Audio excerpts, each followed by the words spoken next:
Hello, party people. How are we doing this fine Monday? It is definitely Monday. Oh, the music's so loud. How are we doing this fine Monday evening? My name is Numi Bloom, just a free floating star lady here for a good time, possibly eternal time. And, not welcome back to anything, we're starting something new. We're doing a little something. We're having a little fun for the birthday subathon. So, we're playing a game I have not played before, but has been in my Steam library for some time. And we're gonna check it out, guys. It's one I've like kind of had my eye on. Ooh, I didn't think about stuff. I might have to reorganize some things. Oh no, I didn't think about that. We might have text on the left, so I might have to reorganize stuff real quick. We'll get into it. I don't want quite now, okay? I don't know what this game is or how it's set up or stuff like that. I just know it's one I want to play and go play with you guys. But anyway, hey guys, what's up? Shake up bacon. My name is Numi Bloom, just a free floating star lady here for a good time, possible eternal time. And God, I think the music is still too loud. I'm gonna turn it down for you guys, leave it for me, because this is pretty quiet for me. It just looks so loud for you guys. There we go. Tell me if that's too loud. As always, please let me know if I'm too loud and the music's too loud, or vice versa, or any which other way, because I do not want to harm your sweet little baby eardrums.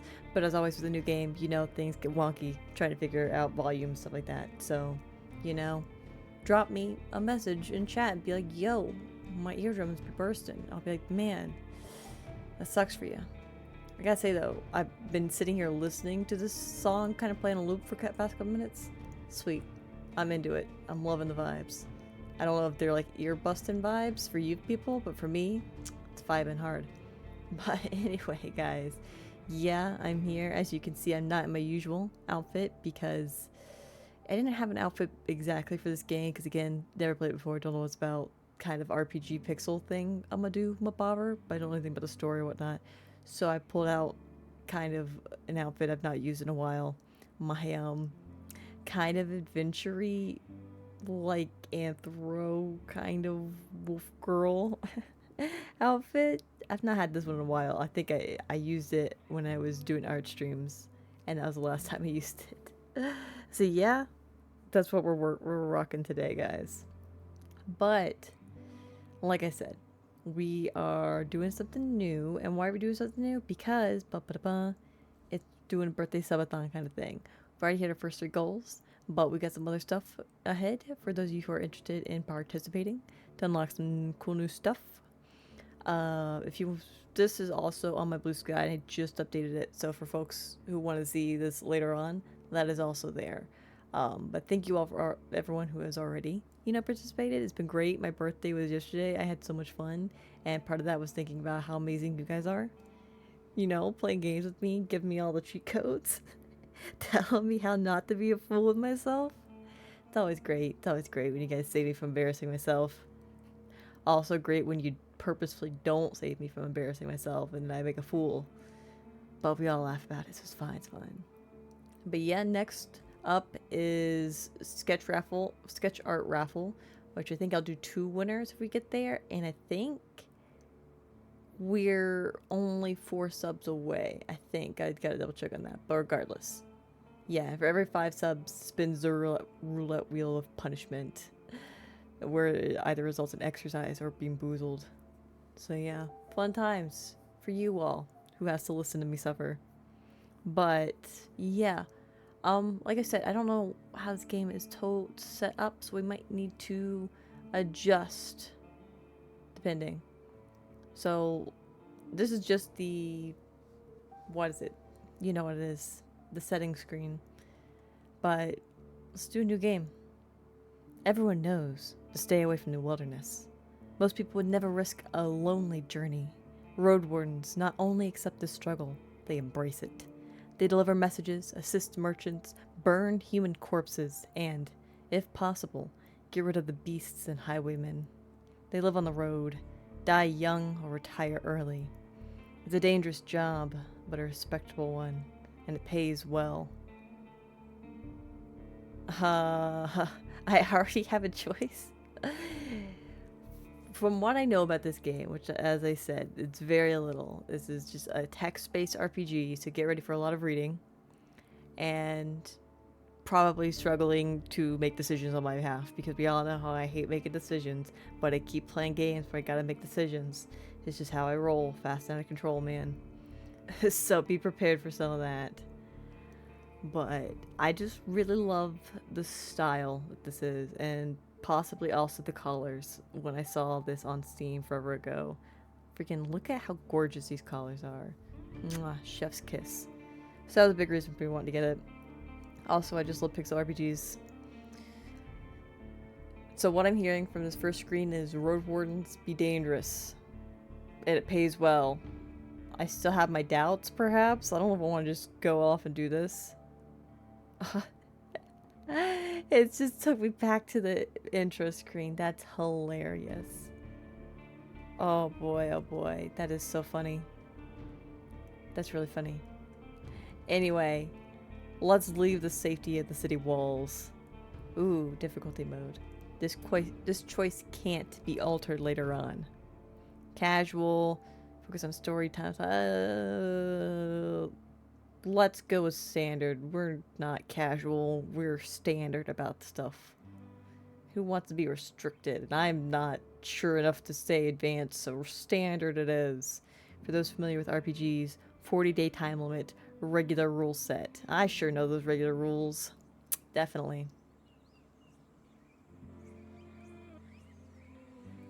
The wall is still standing. There are no wolves around. No stench of blood. Good signs. This should be the place you're looking for. You were supposed to meet with a group of soldiers, but you hear no voices. No sounds of labor. The gate is ajar, but the camp isn't safe. It may keep away the goblins and pebblers, but not beast folk, nor trolls. And the night is near. Your palfrey breathes heavily. It had a long day. Ooh. Ooh, I don't know if I know what a palfrey is, but it's a great word. As for our thingamadoo, I think what I'll do is I'll just actually, instead of like redo things, I feel like that might actually be a good spot for where chat is. It's on top of the picture, which isn't great, but better than nothing. I will literally just move this bad boy up some. Yeah. I can move us over here instead if you like that better. I feel like it's on top of stuff though. We'll leave it here for now. Yeah, let's just leave it there for now. But ooh, I'm already liking this. I'm already liking this. I could just look around for another shelter. I need to look around cautiously. I dismount and sneak to the gate. Let's peek and snide. And snide? Yeah, I peek and snide. Briskly, no. I need to look around cautiously is what I'm feeling. Considering the noise, you doubt that anyone noticed the clatter of hooves. The short, dry grasses barely cover the arid soil of this valley. I feel like I need a southern accent. I gotta be real with you people. But you're maybe a minute away from the edge of the sparse woods, which get denser as I climb up the hills. At best, this trail has a few more years before getting overgrown for good. Hard to believe it's the only route north. Okay. There's lots of noise inside. No one's heard me yet. Dry grasses. Dense woods. I'll take a peek inside, I guess. I dismount and sneak to the gate. Let's peek inside. Your heavy boots hit the ground, and the pain of the long ride finally catches up with you. You stretch out, bringing your back and legs comfort. All you want now is a table, a decent chair, a nice mug of beer, and some warm stew. With any luck, your axe won't be needed here. Take care of yourself. If you're hurt or exhausted, some actions won't be available to you. The weaker you are, the higher the chance you'll die in combat. Oof. My vitality's 3/4. I feel well. I have 30 minutes before dusk. Okay, I see your game. I approach the gate slowly. If it's a military camp, it don't look the part. Plenty of wasted space. The fire pit is cold. 2 people, are sitting at the table, tired and disheartened. They're looking in different directions, paying no attention to one another. One of them is holding a cup. After a moment, you notice a quiet humming. You recognize the melody of a light-hearted drinking song from the city harbor. There's only two. It's a small camp.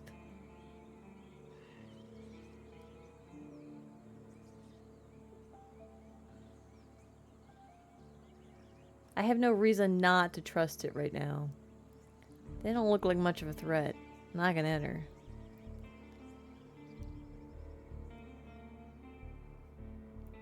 I'm getting bad vibes now. I'm getting a bad feeling. It takes them a few breaths to glance in your direction. The first person greets you with a wave of his hand. There are bags under his eyes. His beard is messy. Despite his simple shirt, he's wearing durable, decent boots. A mace with a head covered in iron hangs at his side, but he doesn't reach for it. Okay. They're unkempt. They're messy. That doesn't sound military. At least, I guess not some military. Some military can be messy. It's 30 minutes for dusk. He's got a mace. Okay. He's not reaching for it, though. I'll take a look at the second soul. Just like you, she's wearing a gambeson. Gambeson? Gambeson. But hers is a bit loose. As if she took it off a corpse. Oh, no. Her head is shaven, as if she's protecting herself from flesh-eating bugs. Her eyes are weary, yet kind. She smiles. Considering the squad was sent here half a year ago, these two surely look the part. Though there should be more of them. 8, you believe.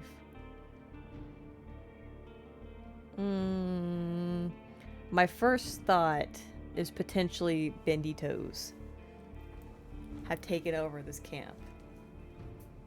But, as per the intro, the road be deadly. It could be that these are the only 2 survivors, which is why they're so disheveled, and so on. I don't want to say what I'm here for. I let them speak first. It's nice to see an unarmed traveler in this godforsaken shithole. Makes me just a tiny bit hopeful. The bearded man's voice is strong, yet timid. You'll be staying the night with us, I guess? We're soldiers, he and I, adds the armored woman. Her voice switches from half asleep to relaxed. We'll do our best to keep the camp safe. But if you were to take the first watch, it would be a huge help. Travelers ought to help each other, wouldn't you say? You think for a moment. To fully rest, you'd need a good sleep. I'm sharing camp with him, though. Hey, Wolf, what's going on? What's chicken bacon? How's it going? Hopefully well. We're just, playing a new game. And yes, I am in my Wolf Sona, my Wolf Girl adventure outfit. That's what we're rocking right now.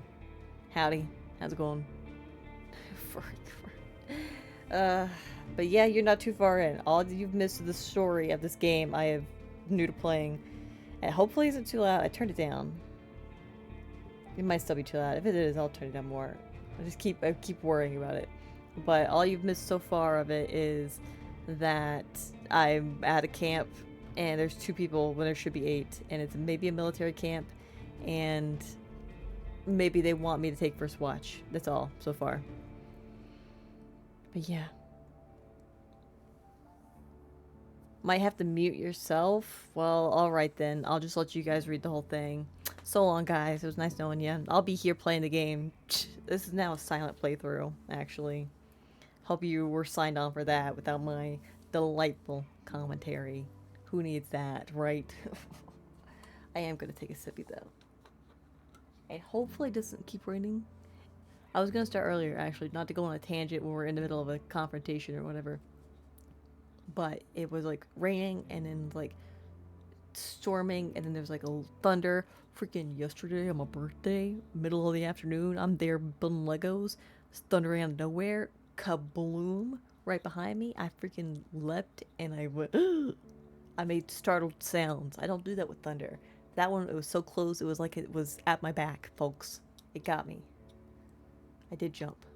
It's been storming all day here. More storms in a couple days. I know. It's supposed to storm all week.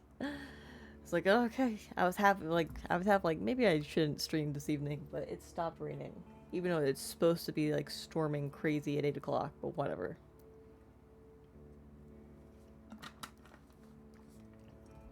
If we drop, we drop, I'm just here for a good time. Possibly an eternal time. Anyway, what do I want to do? I my first thought is to give him the benefit of the doubt. So sure, leave it to me. Also, I'm going southern accent for this because I felt like it fits better. Fantastic. She rubs her hands together. I don't remember the last time I had more than a half a night of sleep. The hours before midnight should be the calmest.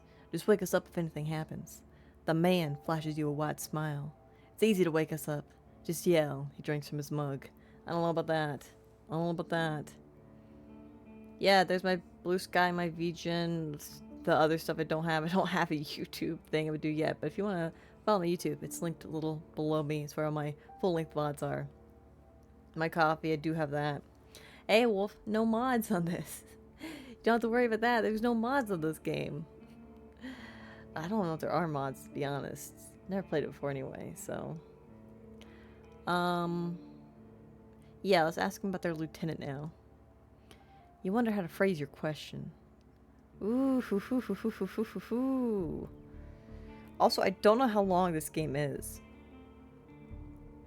So, it might just be one where we, like, come back to it much later down the road. Or it might be one I just finish by myself, just depending.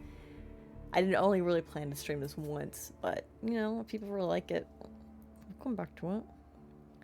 Whenever you meet new people, you can influence how they perceive you by selecting one of the attitudes. Friendly, be supportive and cordial. Playful, use a joke or a witty comment. Distant, hide your emotions. Intimidating, hint at a threat. Vulnerable, be sad, tired, afraid, or hopeless.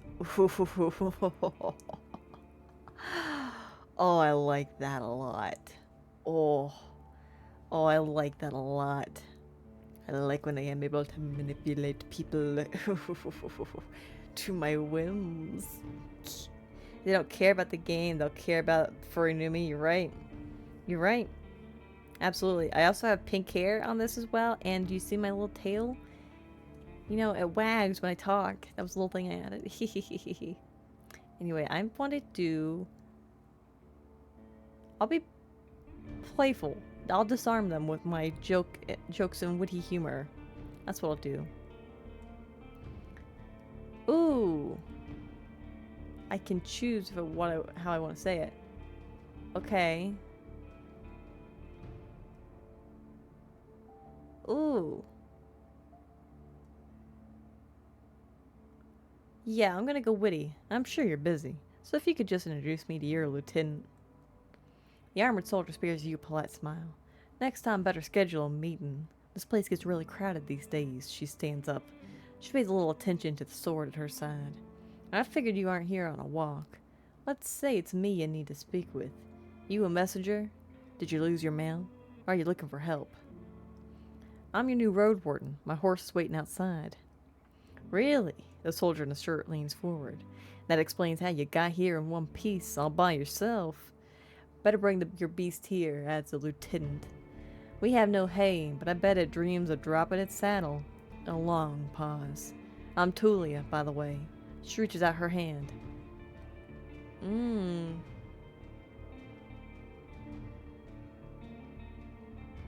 No, I trust this. I trust this. Hey, Beastar! Holy cat girl Numi on a Monday stream? I know, surprise stream. Also, leaning more towards wolf, but you know, ambiguous. It's ambiguous, I suppose. I could be anything right now. Anything your heart so desires right now. Beastar, wolf, everybody here in chat. That's me. But hey, Beastar with chicken bacon. How's it going? Hopefully well. Yes, we're doing a surprise Monday stream. We're doing a couple surprise streamers. Couple surprise streamers this month for birthday subathon stuff. I'm gonna do Trash Panda Numi. You're right, that's exactly what I am. You guessed it. That's it. That's the one. Star Wolf Lady? Ooh, yeah. Yeah, that's it. I like the sound of that. Those words together make me happy. Heck yeah. But yeah, we're just chilling, playing Roadwarden. I have not played it before. It's been in my Steam library. I wanted to give it a whirl. And it's a text-based RPG, and I felt like it needed a southern accent, so we're going southern on this one, folks. Wolf girl, adventure outfit, and southern accent. Yeehaw, folks. Woo woo! Yeah. And hopefully no thunderstorms abound. I shake her hand. Ooh, how do you want people to call you? I'm Numi the Blue. Ooh, can I put Numi the Blue? I can't. That makes me so happy. That's my adventurer's name, guys. I'm Numi the Blue. Oh, absolutely. I'm not going to regret this whatsoever. Confirm. Her grasp is confident. The shake is slight. Just keep your horse away from the tents. She steps away. We don't need to smell its dung. There's this one issue. The soldier in the shirt also rises to his feet. We've got no tent to spare. You'll have to use a blanket or something. Numi the Bloomy? Oh man, that's a good one too. Numi the Bloomy. Or I could have gone pink hair this whole time. And it could have been my alternate ego, Bloomy New. No problem. I enjoy observing the stars. You walk through the gate. Your mount looks around and snorts anxiously. Not many humans could ride a horse. It's not only taller than you, but also bulky, as heavy as it is strong. You can get in the saddle with a single breath, but most people wouldn't know where to even begin. From every side, it's a wall of flesh. Is a horse in this, or is this a thing where it's like it's called a horse, but it's actually like some creature, but everyone just calls it a horse? I don't know. I said hooves earlier, but that could be anything. I don't know. Horses were brought to the Dragonwoods from the conquests in the south. They can trot for a long time, but won't outrun some of the local monsters. Your Paffer needs you to survive, but without it, you too will be lost. It's my only companion. This is my horse. Numi the horse girl.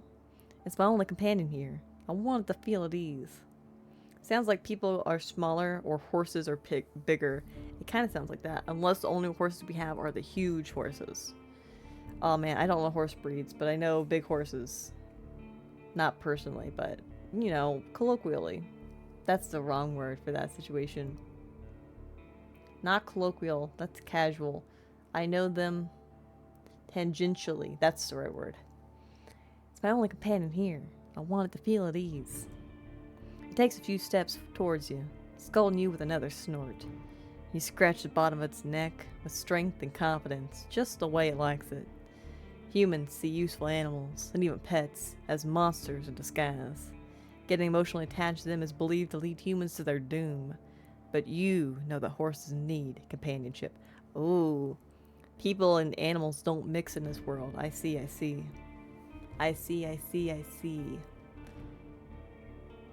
speak to it gently and lead it to camp. You end up next to the fire pit. Removing the saddle makes the horse nicker with relief. Take a couple of minutes to examine its back, just in case. While the riding equipment is not that heavy for such a strong animal, with enough time it starts to chafe. You wish it had something better to eat than this shabby grass. You should look for an inn. I need to unpack. Are you going to domesticate wolves? If I can, yes. Clearly, that's in the cards, considering what I am. Before you see me, Wolf Girl Numi.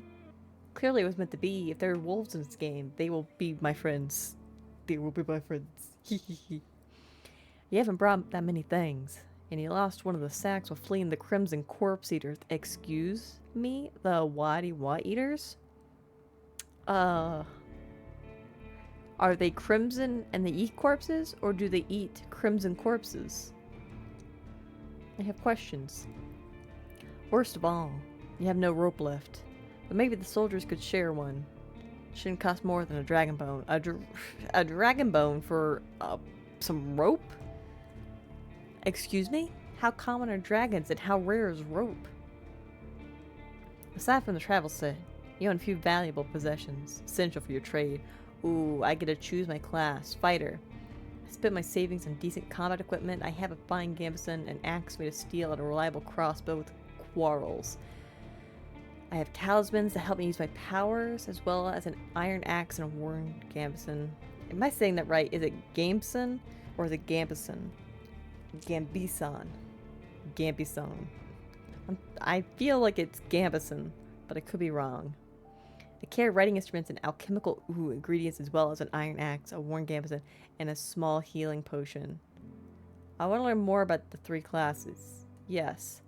As a fighter, you'll have an easier time in physical challenges. Thanks to your superior equipment and hidden bonuses during dice rolls, you'll be physically more capable than the other classes, what opens unique opportunities during the social interactions. Okay. It's the best class for RPG beginners. The fighter's weakness is their reliance on physical strength. Your special abilities won't be available to you if your vitality points drop to 0. The mage uses Numa, a versatile but limited pool of energy. I should be reading this in a southern accent. Of energy points that can be spent to cast a few humble spells. Magic won't protect you better than a sharp axe, but as a mage you'll be able to heal faster while resting, detect magic in a mysterious area, distract a beast with a simple trick, and find a common tongue with other magic users. Using the mage's powers too freely will result in having no Numa left when you need it the most.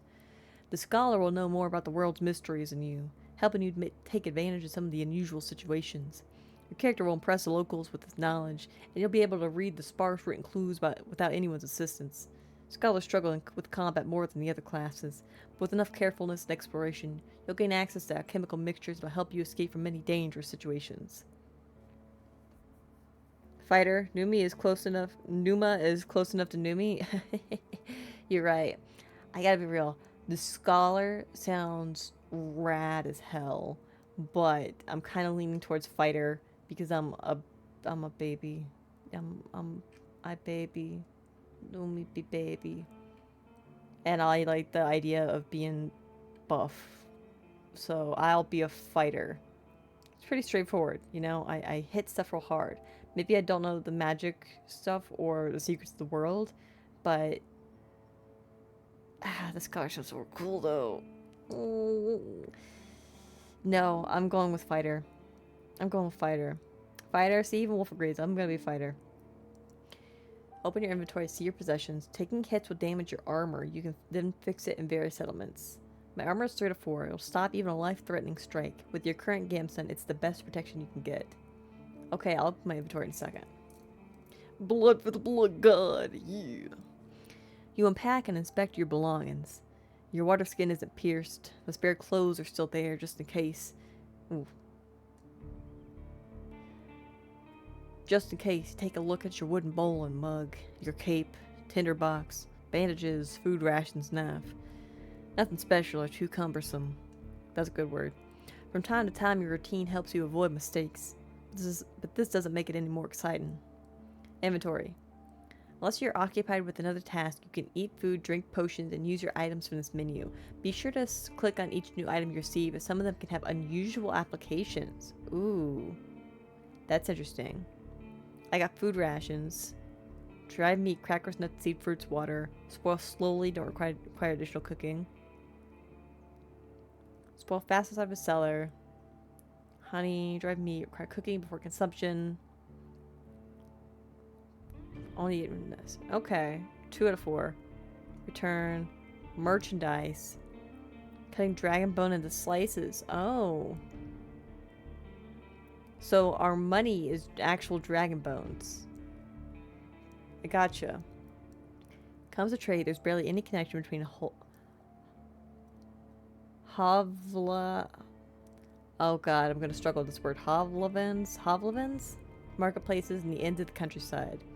So the officials keep track of the value of different goods and oversee the legitimacy of used coins villagers prefer to barter or exchange your resources for work and other favors. Single coin is worth quite a lot among merchants. As you stay and eat in the shoddy city tavern for about 5 days. Cheesy criminy. That's 25 days I could stay in an inn. A shoddy inn, I guess. 10 coins by a decent bow. 20 a sword. And for 100 a squad of mercenaries. Oh wow. Equipment, gambeson, padded defensive jacket made of linen filled with rags. Cheapest type of armor. Surprisingly effective. Very common. Chest admin R size. Lighter jackets called akatans are worn under. Heavier sets made of alloys or chitin. Thicker ones, gambesons, worn alone. Relatively easy to make. Commonly used by guides, soldiers. Mine's not in the best shape, could use some additional work. Travel set. Odds and ends, journey just in case. Rainproof cloak, a set of bone needles and thread, iron knife, a blade sharpener, a tinderbox, and a couple of tallow candles. A bunch of rags used to make torches, as well as a flask of oil, a pair of protective gloves made of thick leather. And I have 2 weapons. I've got a well-crafted battle axe. Traveling with an axe shows that you've learned to fight humans and human-sized monsters, while having a weapon made of steel makes it clear that you're someone to be reckoned with. Ooh. Common weapons used by travelers, not as safe as spears, not as fancy as swords. Powerful strikes get through ammo, shells, scales, furs, armor. Not great when it comes to parrying. Single strike can leave a devastating wound. Lumberjacks, farmers, carpenters, pretty much every household. Made of stone, bone, chitin, massive seashells, wood, antlers with the straps. Grip is reliable. Throw an axe at a target at over a dozen feet away. Okay. Okay.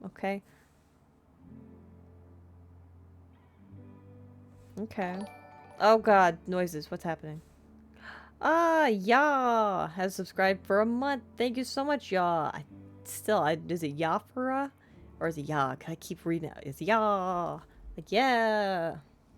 Heck yeah, 1 month? Nah, that's great. For 1 month, Ya is with me. It's on my squad. Ride or die, Ya. Heck yeah, thank you so much. Appreciate it. Mwah. That blow kiss? That one's for you. Not you, Wolf. Get out of the way. The crossbow. Actually, I need to take a sippy. There's a lot of reading. I like it, but I got a sippy. And I think that makes us also, not to go off tangent again, 12. So 3 more will beat our next goal. Heck yeah, folks. Another sippy. Man, water is occasionally like the greatest thing ever. Only on occasion, though. Oh, Wolf, I gotta show you something later. Numi is so mean to me. No. Wolf, I gotta show you something I got for my birthday later. I gotta take a picture of it and show it to you. I got the greatest mug. It's a nug mug. Okay. I gotta show it to you later. It's so great. Anyway. A crossbow. Ooh. Am I gonna be the sort that's a close combat sort of dude? Or a distance dude? My instinct is close combat. But, you know, it could be pretty handy with a crossbow.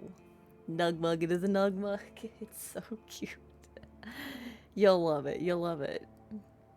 It's difficult to buy a crossbow outside of the City Craft Guild. Require complex mechanisms, combined efforts, specialized artisans. Expensive parts may keep the weapon drawn for many hours. Easy to aim and shoot. Quarrels hit much harder than regular bow arrows. Blah blah blah. Loading takes a fair bit of time, even half a minute. Oof, that is a while. Newer models don't require much effort nor strength. Advanced winches, powerful tool, even in the hands of an untrained monk. Crossbows are much more complex than bows, often altered by enchanters. Ooh. Popular enchantments include faster reload speed, extended draw weight, increased durability, and lighter weight. I don't think mine has any of those, but I got 3 arrows in it. Which is interesting. Okay. I feel like I should save. Yeah. Oh, that was easy. Okay, return. Yeah, I returned to the soldiers. We did all this now. And I got my armor, I got my vitality, and it's 15 minutes to dusk. I returned to the soldiers. They're at the table again, observing your beasts and chatting between themselves. Your stomach growls at the sight of them eating out of wooden bowls. One more bowl was put out of previously unused end of the table. You can sit down on a tree log.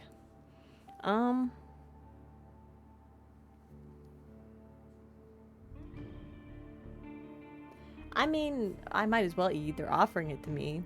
Haven't seemed terrible. They could have ganged up on me real fast. They didn't know I had a horse and stuff before. Maybe they were waiting to see if I don't know. I don't get a terrible feeling. I was nervous for a hot minute, but I feel like they're not gonna betray me. We're gonna be fine. It's gonna be all fine. No, I don't want to ignore the meal. I'd join them and take a look at the meal. It's cold gruel, the meal eaten in times of hardship.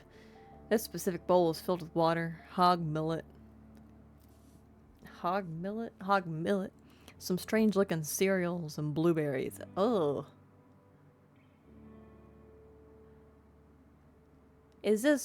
What even is this? Ugh. Welcoming you with a meal, even a humble one, is beyond their duty. Soldiers live with and for their companions, constantly on the move from one part of the realm to another, making sacrifices to protect their group as they face dozens of hideous creatures. Their lives are filled with discipline, hardship, and camaraderie. Also a good word? Roadwardens, on the other hand, learn how to work by themselves. They seldom engage in open combat, patrolling the same roads for years. They help the settlements stay in touch, but also maintain commerce, settle down, forge friendships. When there are no laws to follow, they use their own judgment. Different responsibilities, different lifestyles. Okay. You can only be betrayed by the people you trust? I don't love how right you are with that, you fool. That's so... I hate that when you're right sometimes. Grr. Stop being so right. Oh my god, I just realized this is a clothesline. Oh, that's kind of cool. And it's got a shadow. I thought for some reason, don't listen to me. I thought those were two different things. Wolf's dropping some wisdom in chat, guys. I hate it when you're right, Wolf. Keeping your stomach full will make you stronger. Starvation won't allow you to restore the vitality while resting. You can find your supplies in the inventory. Okay. I'm 2 out of 4 nourishment. Your experience, no penalties and bonuses. I eat quickly, not focusing on the taste. Then speak with Tulia. She's focused and chooses her words carefully. She looks away only when she gathers her thoughts. I'm afraid I can't blah blah blah blah blah blah blah blah blah. I totally meant to flub my words. It's okay. It's okay. Look, I ate. Now I'm 3 out of 4. I gotcha. So, pretty much 3 out of 4 is good for stuff. It's also dusk. I'm afraid I can tell you less than I would like to, and less than I should. She nods towards the other soldier. As you can see, there's not a lot of us left. At the beginning of summer there were 8 of us, including our previous lieutenant. 5 are dead. 1 has run away in tears. Okay. We're also strangers in this land, as her companion. Any piece of information may help me do my job. What's my job again? The man leans forward, his legs shaking nervously. He sounds like a kid asking a bard to sing one more story, tell a joke, or do a magic trick. Whatever it takes to escape from boredom. His untrimmed beard hides a much younger face than you originally thought. Okay. What did the officials tell you? I expect not that much. No soul governs these lands. I'll share what I consider to be relevant. You tell the soldiers how little guidance you've received. Since this area is too far away from Hovelin, blah blah blah blah, to keep it under control, you were warned that it's untamed and unknown. Who knows how many villages, bandits, or monsters may be found in these unmapped hills and forests. From time to time, new people come here to look for boundless opportunities. Most of them never return. Do they turn into walking corpses? Or find what they're looking for? Your job is to slay. My job is to slay, to look good and slay. No soul could tell me, so I was looking for your guidance. The lieutenant drinks from her cup and crosses her legs, ankle on knee. Seeing her chair makes you doubt she'll ever find a comfortable position. Where should we start? Ooh.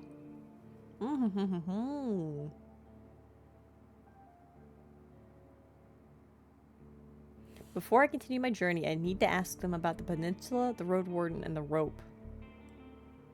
I want to ask about the Roadwarden. Any ideas what happened to the previous Roadwarden? That is a very good question. If I'm taking this dude's job, like, what happened to the dude? Did he die? Tulia takes a deep breath. Aren't you a bit late for a rescue mission? Haven't heard from him for almost half a year. The soldiers speak for a bit between themselves. trying to get their story straight. They confirmed that he had stopped by their camp a few times, but stopped showing up at all in the early summer. The bearded soldier starts to scratch the table with the tip of his knife, without looking at you. I don't remember his voice. Always busy, drowning in things to take care of. He would sit somewhere, sharpen his sword, fix his loud mail, clean his clothes, write notes on that wax tablet of his. Ooh, wax tablet. Interesting. Yep, and leave it on. Unlike us, Asterion never gets bored. Tulia lets out a joyless chuckle. He's secretive, but some of the locals speak about him warmly. Maybe he just doesn't like us. Okay, his job is Asterion. That's interesting. Oh, that's a good name. Start with, are you single? You're right. Turn this into a dating sim so fast. I have a feeling. Tulia? BA. I just get that. I get that from her. Bearded soldier dude? Yeah, not vibing, but Tulia. Sup, girl? Sounds like you're not sure if he's dead or not. That's what it sounds like. I was thinking that. I'm like, bro. Maybe this dude's alive. Maybe he's alive. Maybe he's not. Sounds like you're not sure if he's dead or not. If anyone knows, they won't tell us. Maybe someone is keeping him in a basement. The man carves with passion. We haven't seen him. Or his Saurian. What's a Saurian? Excuse me? Something ate them, I bet. The officials have hired you, right? They don't expect him to return. Richard Roadwardens often use four-legged meat-eating saurians as their mounts. What the heck? This is why I wonder if my horse is actually a horse, or if it's a thing I'm just calling a horse. Is it a horse, or is it just what I call a horse? What the heck? I'm so curious. The reason I think that, I wonder that, is because, like, in my own story I'm kind of doing, the mounts I call horses, but they're like definitely dragons. Like they're definitely like kind of wyvern dragon kind of thing, but everyone calls them horses, and I'm like, is that what's happening here? I'm so invested. Richard Roadwardens. Which are Roadwardens? Richard Roadwardens often use four-legged meat-eating saurians as their mounts. They have to be tamed and trained since they're hatching, but unlike horses, can easily defend themselves from many monsters. At least your palfrey is fast and reliable, and won't suddenly sink its teeth into an innocent passerby. Do you know what he was looking for? Maybe he left you a message? Neither one of us... Oh, this is Tulia. Neither one of us had any insight into his dealings, says Tulia. My predecessor left me no clues.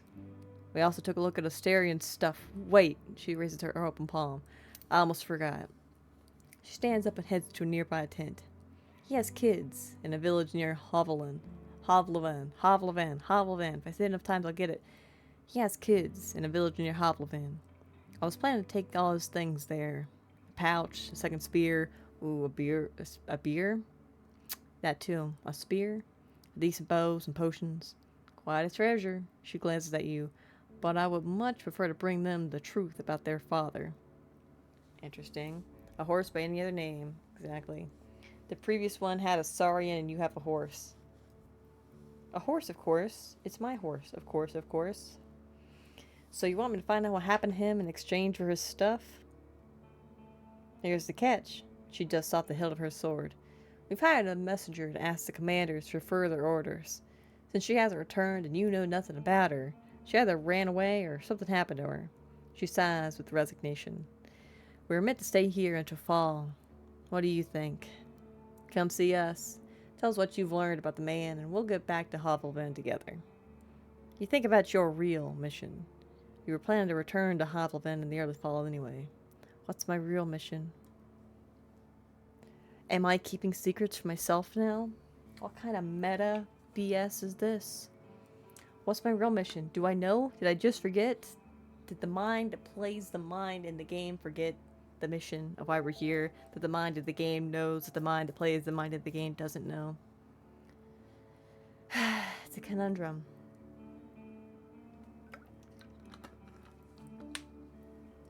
If he's alive, I don't think he's gonna be happy about me taking away all of his possessions. That's for sure. Ooh, I got a new journal entry. True, but he's considered dead. I doubt he begrudged you anything.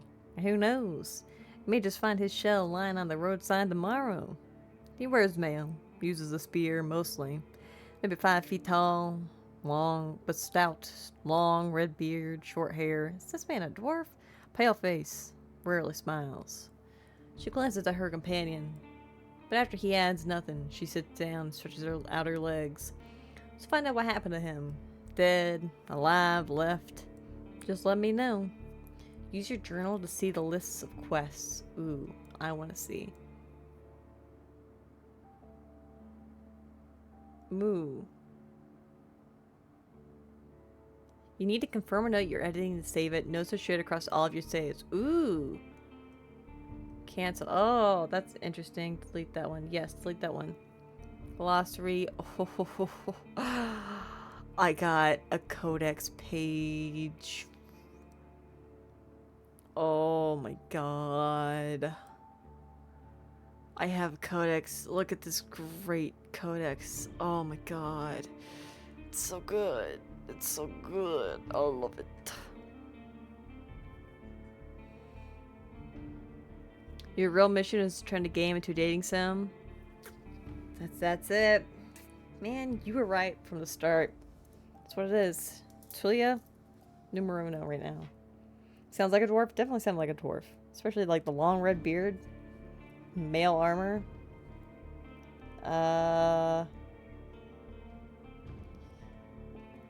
I feel like I have nothing else. I need to read this one. Use many titles, but are essentially travelers who patrol selected routes or roam about an entire province on their expensive palfreys.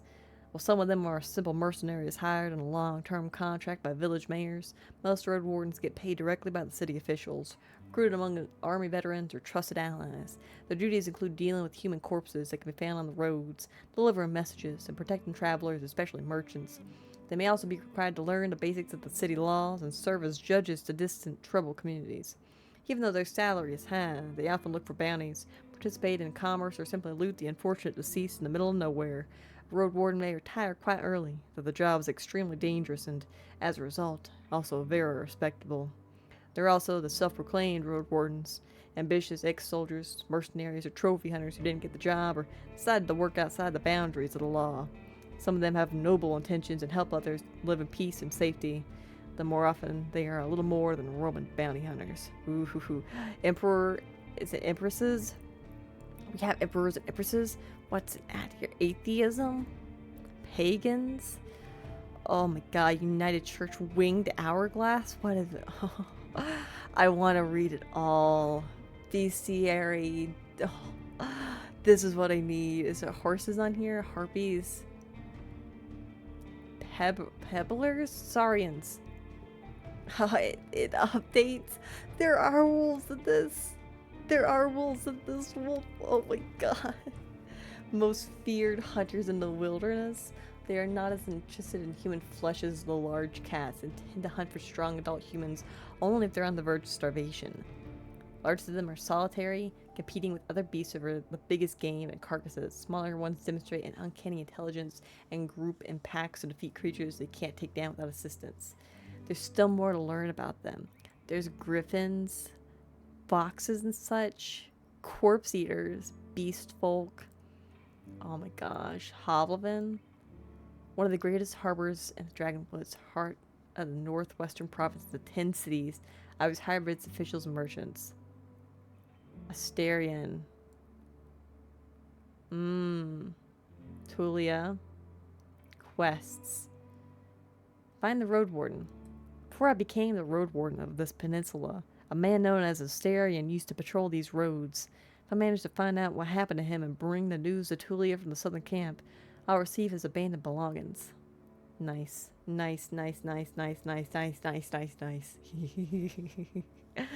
Oh, it's the little things that make me happy. I gotta save.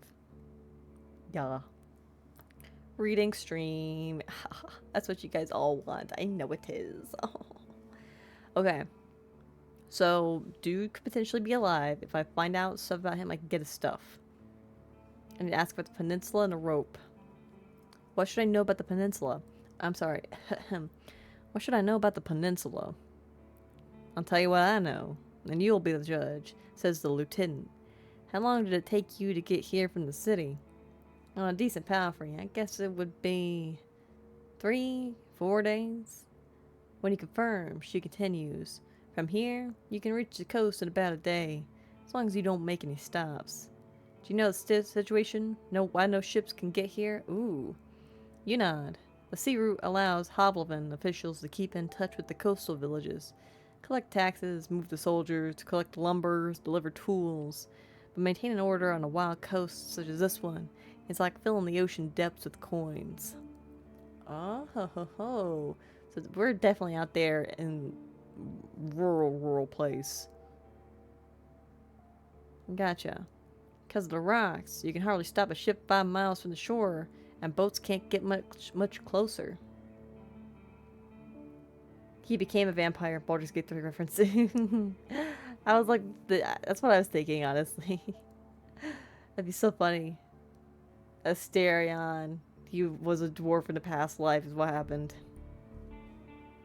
She nods. I don't know much about fishing, but there's not that many people living by the shore. They don't crave to stay in touch with the city folk.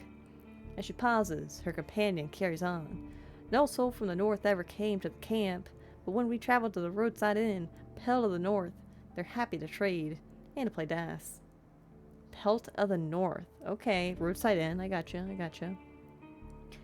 Why not just stay at one of the settlements? The man clears his throat. I mean, you know, we're to guard this road. This camp is our post, and, well, he turns towards Tulia. She lowers her voice. Don't take it the wrong way, Numi the Blue. That's my name. Don't wear it out. Anyway, be serious. Don't take it the wrong way, Numi the Blue, but you a devout soul? Ooh, am I devout? Probably not. I should have read the religion in the codex. Dang it. Like most city folk, I believe that people should unite their strength to overcome the threats of nature and dark magic. What is this, Templars from Dragon Age? Everyone will be judged for both good and evil deeds and part of the United Church. For many years, I've supported a monastery that does its best to advance mankind's spiritual growth, artistry, herbalism, and magical research. I follow the teachings of an order of truth. Ooh. I'm from a small village. For me, the freedom of shell, pneuma, and soul are the main virtues of life. My community is unique and independent, and so are its members. I have a place in my fellowship. Okay. I have a strong connection to nature and spirits and follow the path of my ancestors. Some of my beliefs may be considered sinister and treacherous by the city folk. You'll probably call me a pagan.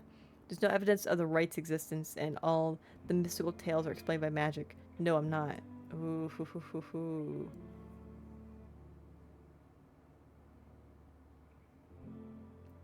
I'm kind of leaning towards one of these two. I like the idea of strong connection to nature and fellowships, but I like the idea of being in a fellowship because Lord of the Rings, Fellowship of the Ring.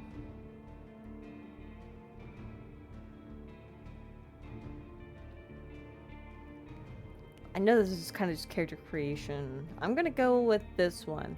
Small village, freedom of shell, pneuma, and soul are the main virtues of life. My community is unique and independent, and so are its members. I have a place in my fellowship. That's what I'm going with. Oh, I see. She hesitantly looks away. I don't know much about the River of Faith, but I'm sure we're not that different. I'm a Unite myself, she says with a sort of pride in her voice. So she follows the United Church. Oh, I don't get it. Sure, hippie. I'm a hippie. I think that'd be more the pagans than what I did. I said I'm part of my community. I'm like the neighborhood watch is what I am. That's what I am. People here are disquiet and every few words she taps the table with her finger. Their traditions won't help them negotiate with the officials. Here, she starts to draw lines with her index finger, as if she's pointing at an invisible map. The peninsula is connected with roads, like a big circle. In the northwest, you'll find a weird village in a bog. It's not exactly pagan, I don't think. It even has a priest who claims to be an eremite, like yourself. They do crazy shit, her companion chips in. They use the dead to cut down trees and dig in soil. Once I saw it, I begged to never return there. Oh man, that's interesting.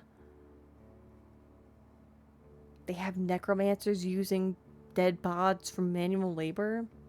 That's interesting. That's very interesting. I see.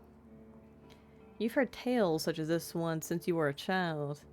If an isolated settlement manages to survive without a city's influence, its customs and traditions grow more and more alien. Every generation learns how to adapt to the dangerous conditions they have to deal with, and the rustic pagan traditions muddy their river of faith. The United Church often warns its members about the crazy druids, necromancers, and blood mages. This is Dragon Age. The bringers of doom, the traitors of humankind. Mm-hmm. Okay. Okay. Reduce, reuse, and recycle, and refurbish. Yeah, see, they're just not letting things go to waste. They're being useful. Okay. That's interesting. What about to the east? She stares off across the camp. Hard to tell. I went there only once. There are hills, forests, rivers. Saw a tunnel sculpted in the leaves and branches. But we didn't enter it. Wilderness. All around. Okay. Were you able to speak with the necromancers? You can see why we were not eager to go there if we could avoid it, the lieutenant chuckles. Maybe they'll be more welcoming than a Roadwarden. The roads are dangerous, with little to no shelters. People need your help. The man in the shirt turns a bit and points a finger to the northwest. If you're heading to the undead village, you'll get to an inn first, and soon. Tulia nods. Pedal to the north is a safe place. You can talk with the innkeeper, the guards. Ask them about the road. Ads? You know, cool kids don't have to deal with ads. In fact, all my subscribers should not be dealing with ads anyway, because you guys are the cool kids. Welcome to the Cool Kid Club, guys. Your official membership cards are in the mail. Arriving courtesy of being a cool kid. That's all there is to it. I'm gonna have to go get more water. This is a lot of talking. I mean, I like it, but it's a lot of talking. Okay. Pell to the north. It's the second time they've mentioned that. Any monster worth mentioning? Anything that could catch my mount? We saw all sorts of beasts. The man starts to count on his fingers. Goblins, tree ants, cats large and small, runners, howlers, wolves, spiked boars, mouflon eaters, griffins. But we managed to stay away. Some could catch up with most mounts. Tulia glances at her companion. Though a palfrey should be fine. Trees are so tall that the flying creatures keep to the coast and mountains. There's not that many humans around. The animals are busy fighting among themselves. They fight more for food than territory. The soldier cracks his knuckles. Don't provoke them and ride fast. Just count on luck. Okay. Interesting. That's all I need to know. She nods. I'm afraid we can't do more for you.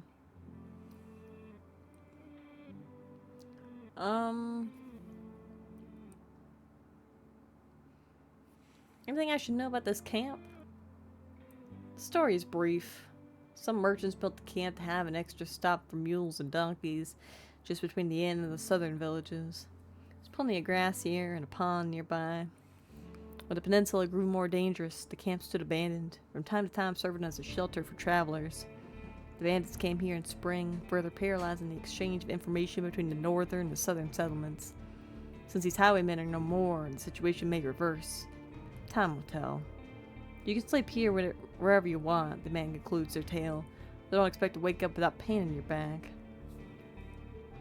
What was your squad's mission? The lieutenant looks to your eyes. You know, the usual. Making the road safe. Keeping people alive. Ooh. I don't want to push, but it's my only option. I explained it may be important for me to know what they have trying to accomplish. I can't really tell you. Let's just say it would be nice to have a reliable outpost somewhere nearby. A place where you can always find a group of fighters willing to protect you in the name of the law. She tilts her head back. Now, if you have any other questions. Totally, how did you become the lieutenant? It's not much of a story, honestly. She looks at her hand, which is currently rolling a mug over the table. In the city, there's a strict order of... what should I call it? She exchanges looks with her companion, but he can't help her. Well, leadership succession, I guess. Hobelvin chief selects commanders, those select lieutenants, and those put their soldiers in order of priority. If the lieutenant dies, they get replaced by the next soldier in line. Exit out. So you were his successor? Nah, not exactly. When we fought the bandits, our lieutenant was hit by a slingshot. A slingshot took him out? Man, if I got by a slingshot, you know, it's just embarrassment. It's embarrassment. It'd be like, do you guys know the movie Stardust, where the royal family, like the princes, when they got, they're still there, like a peanut gallery-esque kind of thing, but they're like themselves as they perished? That would be me, because I couldn't move on to the afterlife. I'd be so embarrassed if I got by a slingshot. Our lieutenant was hit by a slingshot. His boyfriend jumped to help him, but failed to protect either of them from a spell. It's like a ball of ice that hung above them and exploded, piercing their heads, completely avoiding their shield. Really unpleasant. She pauses. Okay, that's slightly better. But still, slingshot. Look up YouTube videos about slingshots. They're powerful. I don't... Listen. Here's the thing. I don't believe you. Maybe if you've got like a huge slingshot or something, but I'm sorry. Slingshot's just... It's a slingshot. You put like a wad of paper in it, and you... Ta-poong! I'm gonna have to definitely get more water here in a little bit. I heard one took down a giant. What giant?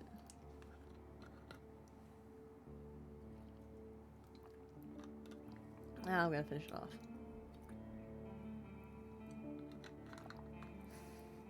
That's the second water I've drank this afternoon, evening, whatever. Not during stream, but I have 2 empty water bottles by me now. That's just sag. That makes me sag.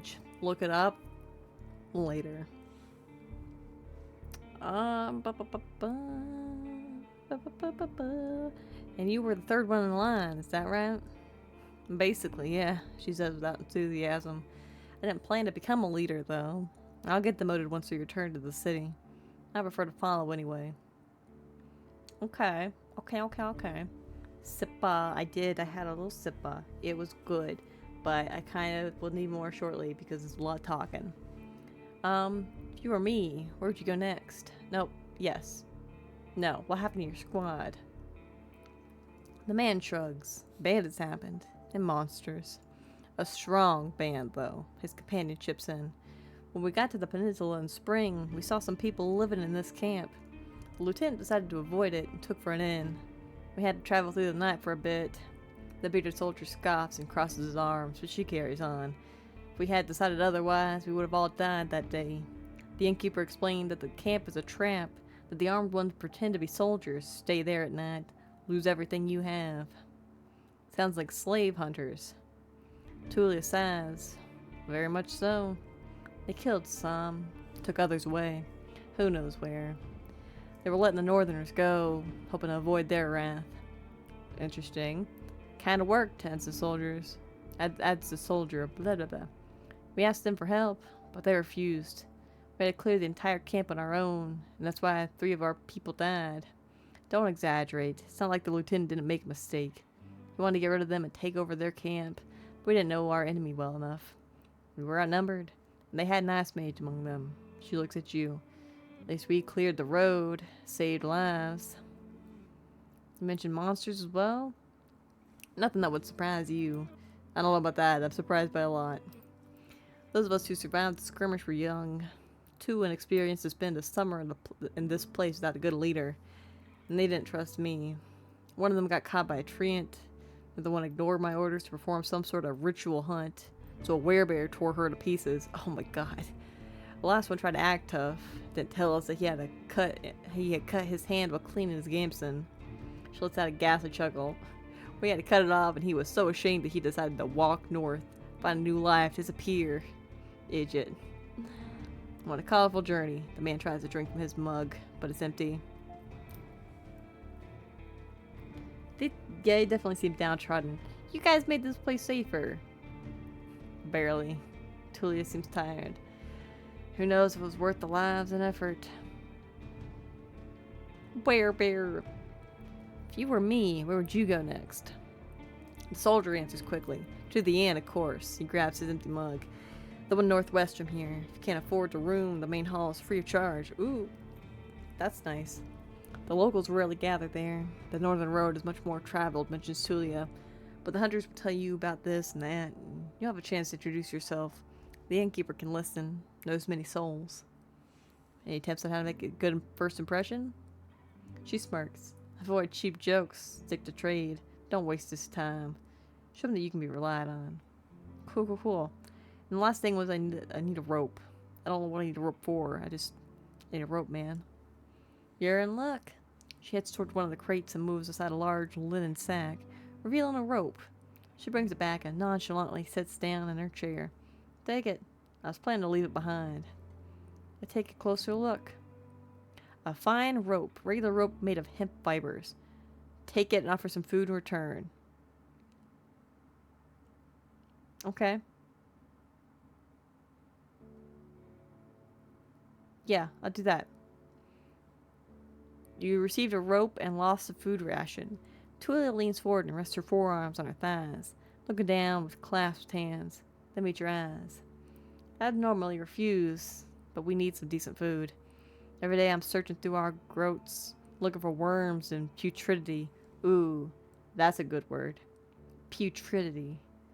I add that to my dictionary. We forage, but it's not a great spot. Some food rations will brighten up a foggy day. For now, you leave the rope on the table. I'd like to look at my inventory real quick. Ooh, did I get that because I'm a cool kid? Part of the right. Winged hourglass. This is hidden, which is interesting. It was adapted by the largest religions of the 10 cities, the United Church, Orders of Truth, and the majority of fellowships, temples and funeral rites, decorative codices or pieces of clothing, sign of solidarity, conservative section of the city culture.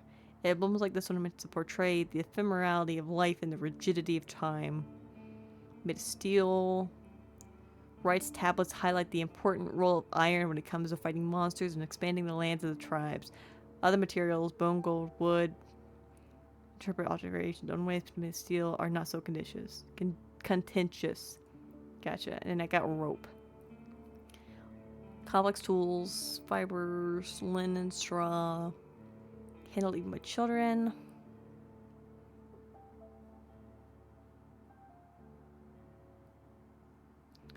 Much more durable than leather. Used for all sorts of things. Their durability doesn't make them a common merchandise. They can be heavy and awkward, so it's common for groups of travelers to share a single one among all of them during their journey. That's so weird. Right, that's weird. It's just rope. That's so weird. That's so weird. I feel we got freaking horses that are huge. We got other kinds of mounts. We got werebears. Man, I got something in my eyes. What I got? Get out of there. Be gone from my eye.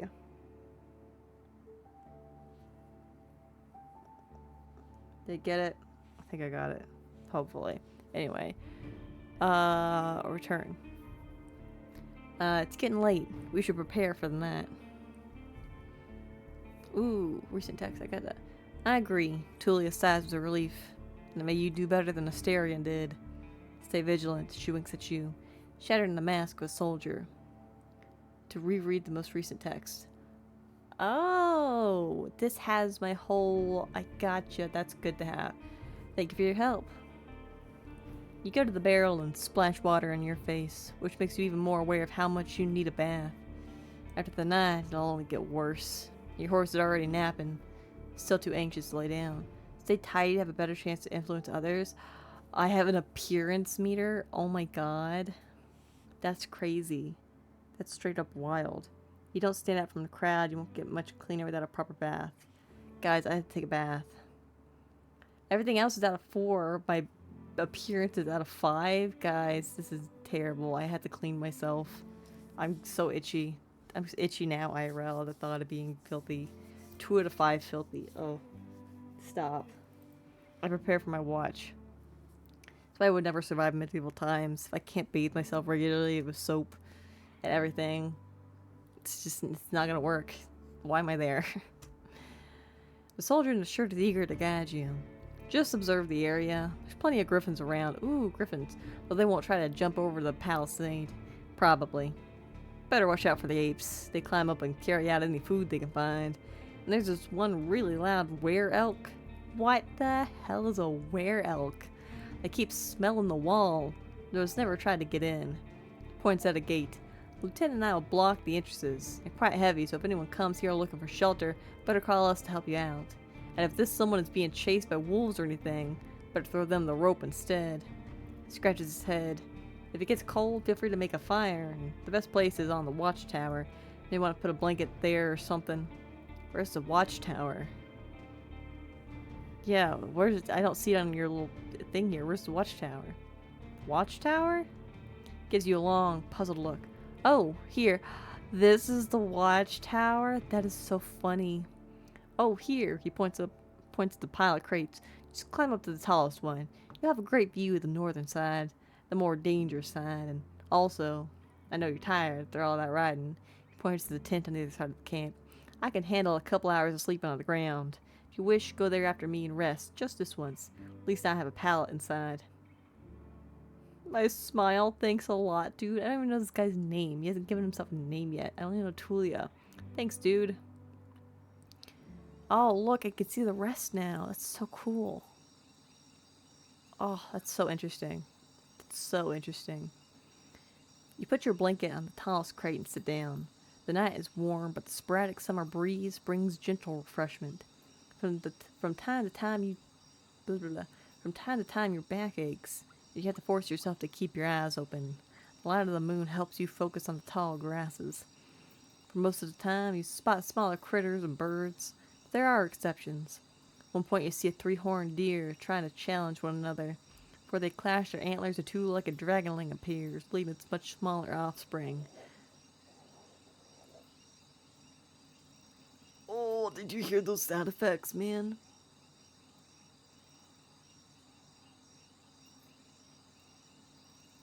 Oh, wild. Oh, I'm getting a chill down my spine. Ooh. The furry beasts try to intimidate the predators with roars and aggressive head movements. After a few moments, both sides walk away slowly, not willing to risk the fight, nor to admit their defeat. I don't let it distract me. I keep looking around. You hear the death screams of distant prey and the mating calls of monkeys. Runners are chasing a gray hare. What the heck is a runner? Journal. I gotta look this up real quick. What's a runner?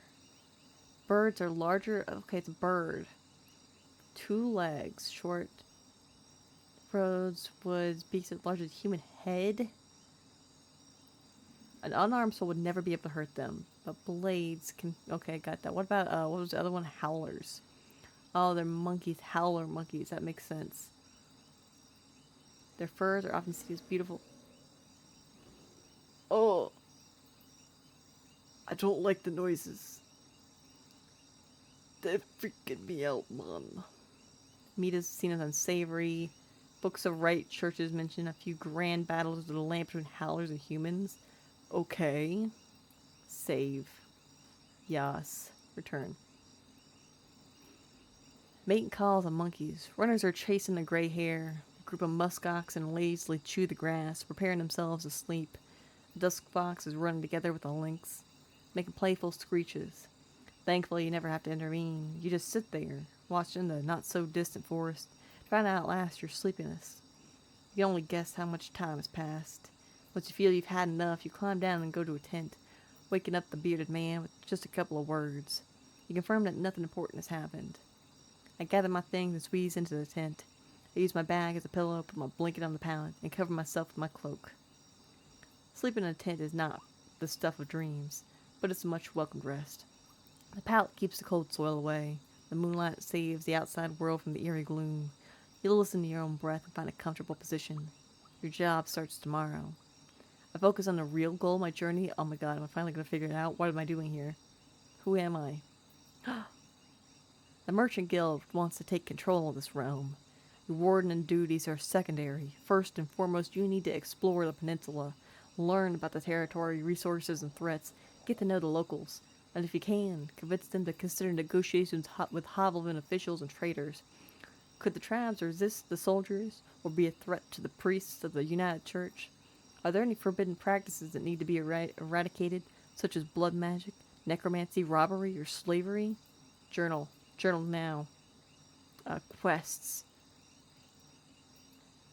No, explore the peninsula. I have to get to know the locals and find out how much of a profit can be made here, then bring the news to Hovelman. 40th day of my journey or sooner. Getting ready. Major threats, convince the tribe to negotiate.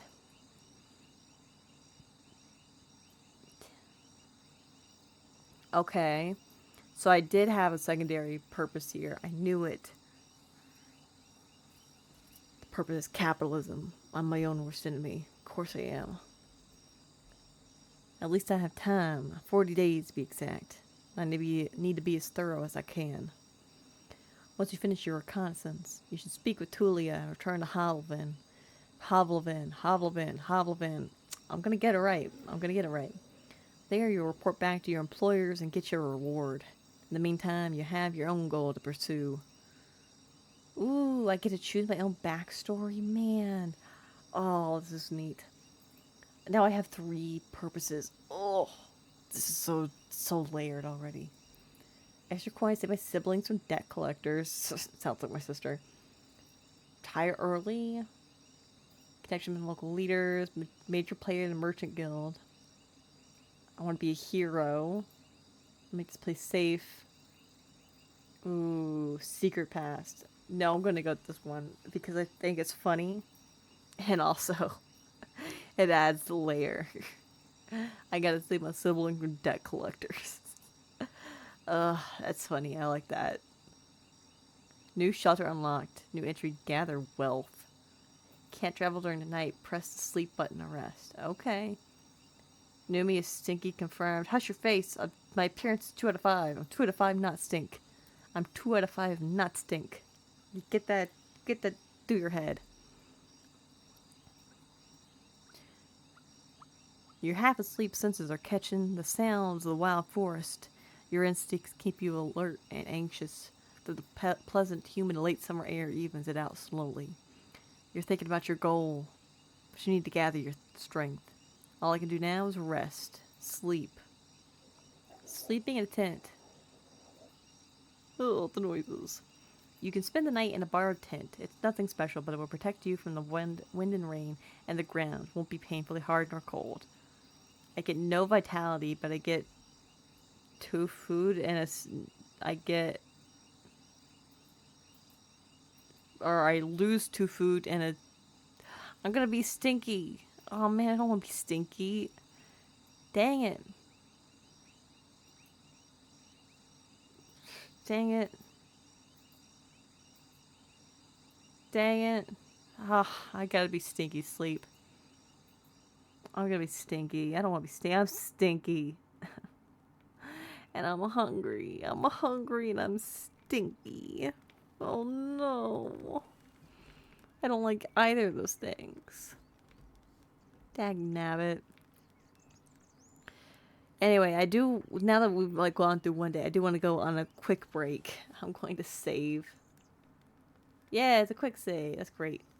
We are going to go on a brief break. Because I gotta go get some more Wawa, especially because I'm talking so ding much. But so yeah, folks, take this time to go stretch your leggies, get some Wawa. I don't know, get a snacky, all that fun stuff.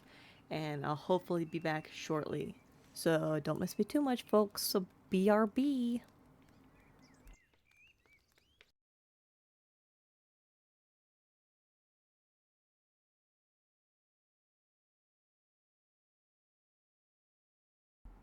Wolf, did you just say I'm made of gas? You son of a gun.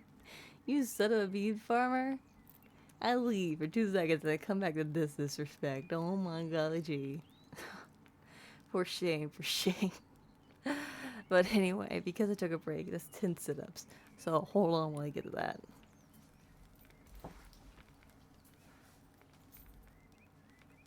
1, 2, 3, 4, 5, 6, 7, 8, 9, 10. What is that on my window? What is that? Oh, it's just bird poo. Love that from my window. Where are these lies? In chat. Chat, besides you, is witness to it. Chat is entirely witness to it, so you know, I'm backed. My decisions are backed. Get this blankie on my chair so I can sit back down. Oh man, we're gonna go into an ad. It's fine. I gotta drink some water anyway. See you not cool kids here in a second. I'll start drinking my water.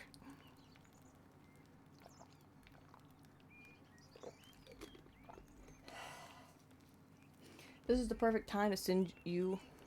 Yeah, back in time for ads. This is the perfect time to send you a picture of my Nug mug. Wolf, hold on. I'll do it right now.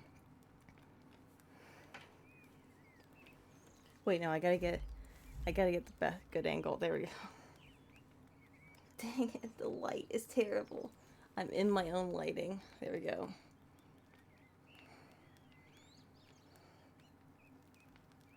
Okay. Wolf, you're gonna love this. You're gonna love... Hey, stop that. You're gonna love this, Wolf.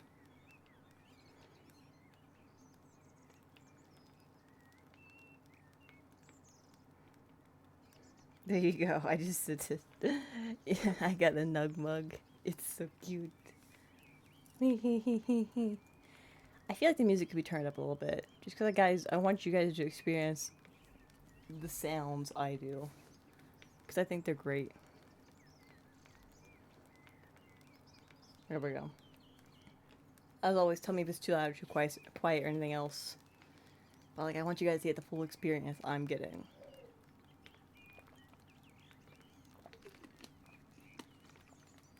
I know I have a habit of, like, approaching my mic closer and closer and closer. Because I'm like that. I just encroach upon your all's personal space. I just can't help it. I just want to get close. Get all up in your personal... Dang it, we're still in freaking ads. Whatever. Whatever. It's fine, it's fine, it's fine. Anyway, we're back.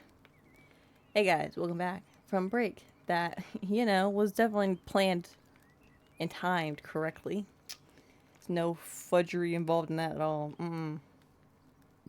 But anyway, since I took a break, Numi eating mic redeem. Nom nom nom nom nom nom nom. Like that. Ow. Ow. Or I could just drink my water real close to the mic. Like that. ASMR, but terrible. Yeah, but anyway, welcome back to the subathon. Surprise stream. Guys. How you doing? Hopefully you had a nice little break. I got my Wawa. And yeah, that's kind of it. Kind of all I did. I just got my Wawa, paced around, stretched my leggies for a minute. But we're back now. And we're going to hop back into this as soon as I check and make sure stream's still going hunky-dorily. And it sure do look like it. Yes, it do. Yes, it do. And I turned up volume just a little bit So if it's not good, tell me. It will make it better. Surprise 24-hour stream? No. Anyway, back to the game. You're woken up by sunlight, well rested and ready. Without haste, you gather your things. After a couple of breaths, you notice a weird smell, like a roast. No. Burning meat. Burning, rotten meat. Disgust crawls into your consciousness. You exit the tent. Your horse is looking around nervously. Your bags are where you had left them. You see an open gate. Oh shucks, what's happening? Can I eat? Inventory. I can't do it right now. Return. I go outside and see what's happening. Oh, I'm not happy about this. I go outside to see what's happening. Both soldiers are standing near a humble pyre. The man in the shirt looks at it contemplatively. Tulia is the first one to address you. Numi the Blue. That's me. She greets you with a nod. We use the horse's manure for the flames, so don't worry about cleaning it up. I see a corpse among the flames. It's impossible to tell if it belongs to a male or a female, but it was an adult. The burning process won't be over for a couple more hours. Traveler or an undead? The latter. A young one. She liked the Numa to understand that she couldn't get inside the camp without climbing. I stabbed her with a spear from a safe distance. She shifts her weight. One more fog and she'd be a real threat. Even now it took a couple of hits to knock her down. Sooner or later, every human shell wakes up, gaining more strength with each soul it devours and each moment it spends in the fogs. Burning the dead is not just a religious practice, it's a necessity. Soldiers, priests, village mayors, even road wardens. Making a large pyre takes a lot of time, but it saves lives. Tulia calls it, this undead is she. Most unites hesitate to do so. Smells like bacon? I say it smells like teen spirit. Time for me to leave. Oh, there's the pyre. I didn't even see it. It's right there. Man, it really is just there. Running away from the reek, huh? I don't blame you. She walks with you for a few steps. Find us here if you need us. Or if you learn what happened to Asterion. There's enough ground here for you to rest. Safe travels. These words make you stop. An old farewell, mocked in a number of songs and tales, but you hear no scorn in Tulia's voice. That's why Tulia's right now our number one is dating sim. You wonder how many acts of kindness like this one you're going to experience in the days to follow. She returns to the pyre. I prepare myself for the journey. You somehow miss the fact that your mount is already saddled and warmed up. You double-check the equipment, but you don't need to fix anything. The soldiers were diligent. Normally, preparing any palfrey for a long journey takes a lot of time. Use the travel button to see the map and move to another area. Ooh. Put on your gambeson and make sure that your axe is tightly attached to your belt. Then get in the saddle. The palfrey knickers, ready to leave.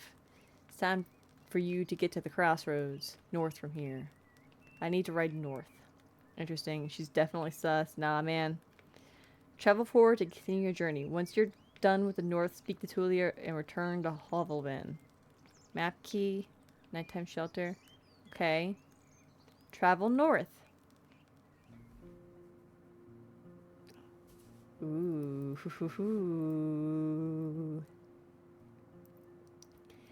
Even at a later hour, you wouldn't expect to meet any travelers in the valley. The warm summer breeze lures your mount forward, but the serene chirping of birds is quickly replaced by the distracted screeches and gurgles coming from further down the path. You soon find a pack of four-legged griffins. They're larger than foxes, and merged with feathers of birds and furred beasts. Each one is of a different size, coat, and collars, and their temperaments are just as varied. Their fronts are covered with vivid feathers, while their rears have darker fur. Their wings are massive, making them impressive jumpers, but they're too heavy to fly. About 24 beasts are yelling, brawling and chasing each other around, blocking your path. She's a werewolf? Ooh. You're making her better in my eyes. Better. I told you I was going to be friends with wolves in this game. I told you. I consider my options. The dice icon marks the actions that involve a random chance. Ooh. Interesting. You can't enter the forest blindly. If these or other creatures were to chase after you, the thicket will be disastrous for your horse. There are reasons why travelers stay as close to the main roads as possible, and why adventurers move in groups. Usually the safest approach would be to stay where you are and just wait for the pack to get hungry. It may, however, take up to a couple of hours. You're thinking about your conversation with Tulia. Got a lot to do, and time may be of the essence. If you have any vitality points, you can use the warrior's training to access unique interactions. Okay, use violence or direct threat. Okay. I don't want to click it, but I want more information. Force. As an experienced warrior, you gain an advantage during physical struggles. Interesting. I take my axe and hurry the horse. If we ride fast enough, we should be fine. I should stay here, better safe than sorry. I grab my crossbow. A light hit should be enough to make them scatter. Ooh. How many are there again? 3? 24. Cheesy criminy. One hit is not gonna make them... The crossbow is not gonna make that happen. They can't fly.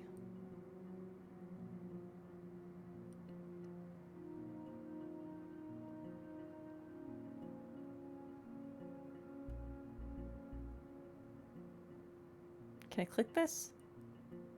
Getting through them should be easy enough. I don't know about that. I'm feeling I'm pretty wimpy at this point in time. I don't even know my stats, to be real with you.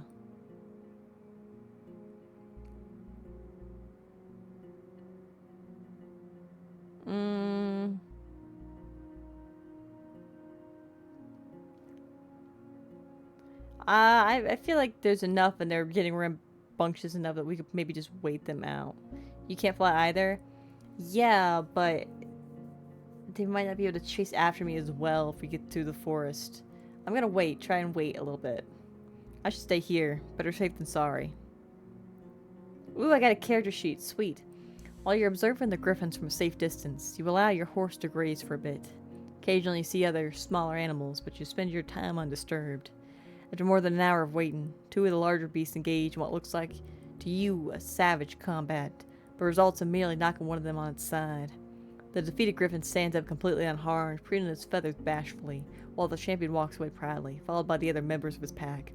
They disappear among the trees. You can learn more about your abilities in the character sheet. I want to see it. I want to see it. Numi the Blue, the Roadwarden. After years of training to become a fighter, to gather enough dragon bones to save my sibling from debt collectors. Nice. While your vitality is above 0, you find ways to overcome physical struggles. Advanced training, you have an advantage during physical interactions involved random chance. Vitality, nourishment, armor, cleanliness.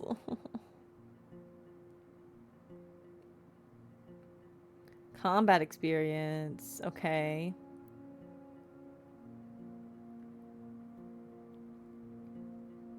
Okay. Wise. Lying gives you quick benefits, but may turn against you after some time. Some lies are difficult to pull off for an unexperienced liar. Sewing experience? Interesting. Gambling experience. Spared animals, combat experience. That's very interesting. I'm ready to move forward. Ooh. Oh my gosh, I got an achievement. The new adventure. Reach the first crossroads. Keep track of your achievements as your journey unfolds. Interesting.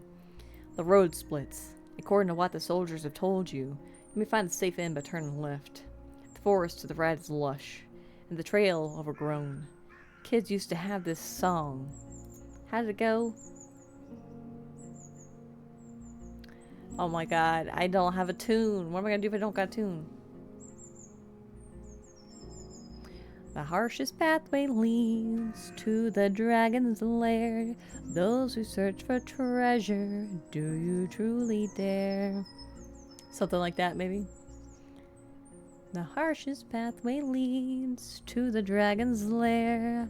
Those who search for treasure, do you truly dare? The signpost in front of you doesn't make your situation much clearer. It was put here for someone who can't write, for folks who can't read.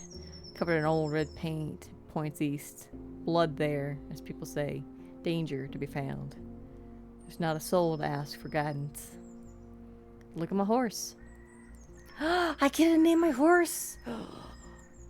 Oh, I feel, guys, there's really one name we gotta name the horse, and that is, I'm feeling it, man. It's what it's gotta be, right? What else could it be if not Bobbert? I gotta put my sweater on too because I'm cold again. But like, really, if I'm going to have an animal companion at this point,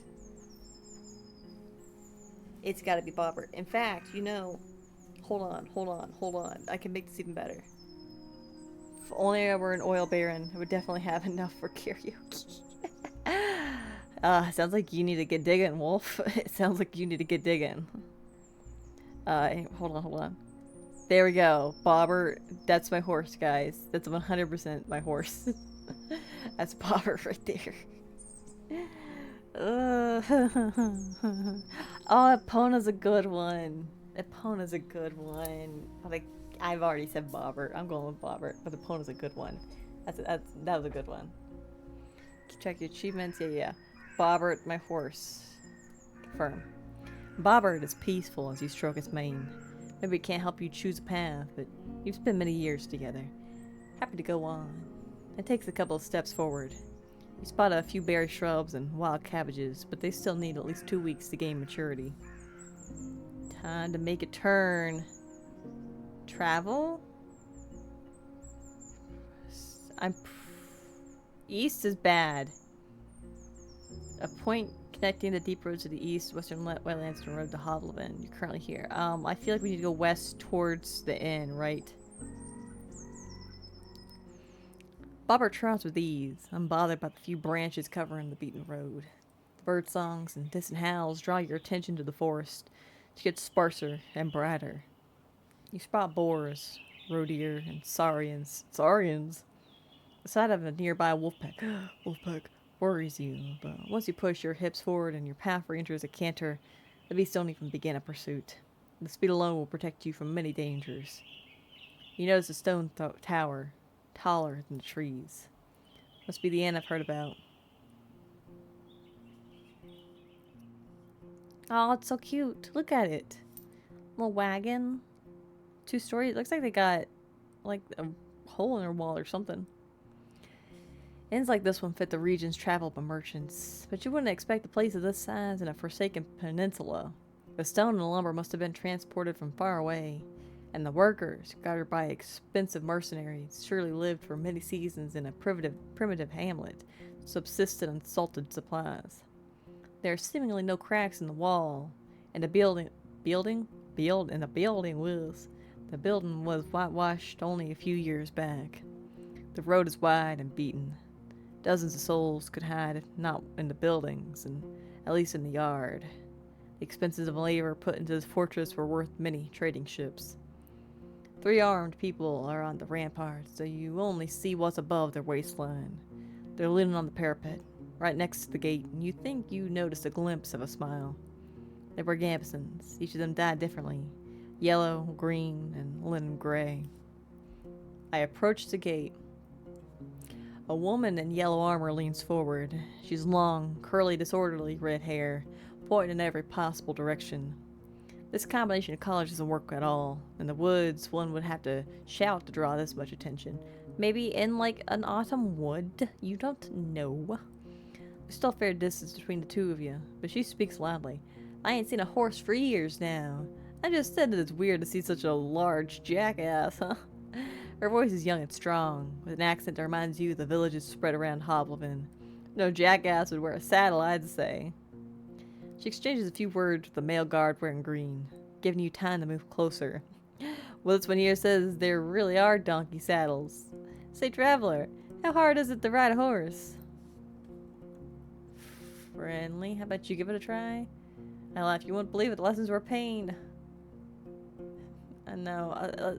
I feel playful. Playful till you gotta be distant or intimidating. Start with your best foot forward. I laugh. You wouldn't believe it. The lessons were pain. You get off your horse and imitate the silly walk from the day that followed your first long journey, when your whole shell was crying. You illustrate the pain as you move your hand from your back to hips and thighs. In return, the guards tell you about that time when they had to carry their friend with bitten off legs for 3 days straight through the heart of the woods. Meanwhile, the other guard opens the gate. You may be in a good mood, the woman in the yellow jacket smiles at you, but don't get so noisy when you talk to our boss. The man never smiles. He has the world's suffering sculpted on his face.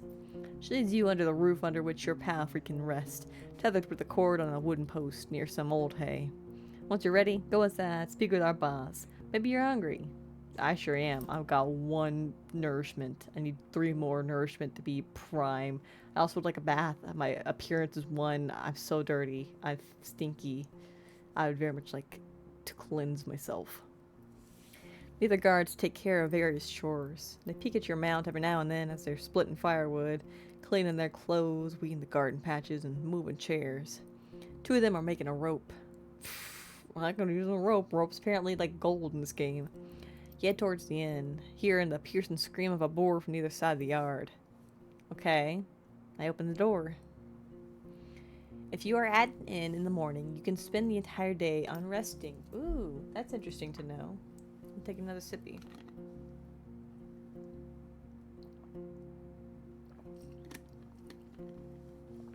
Okay, this inn has 2 floors. I see.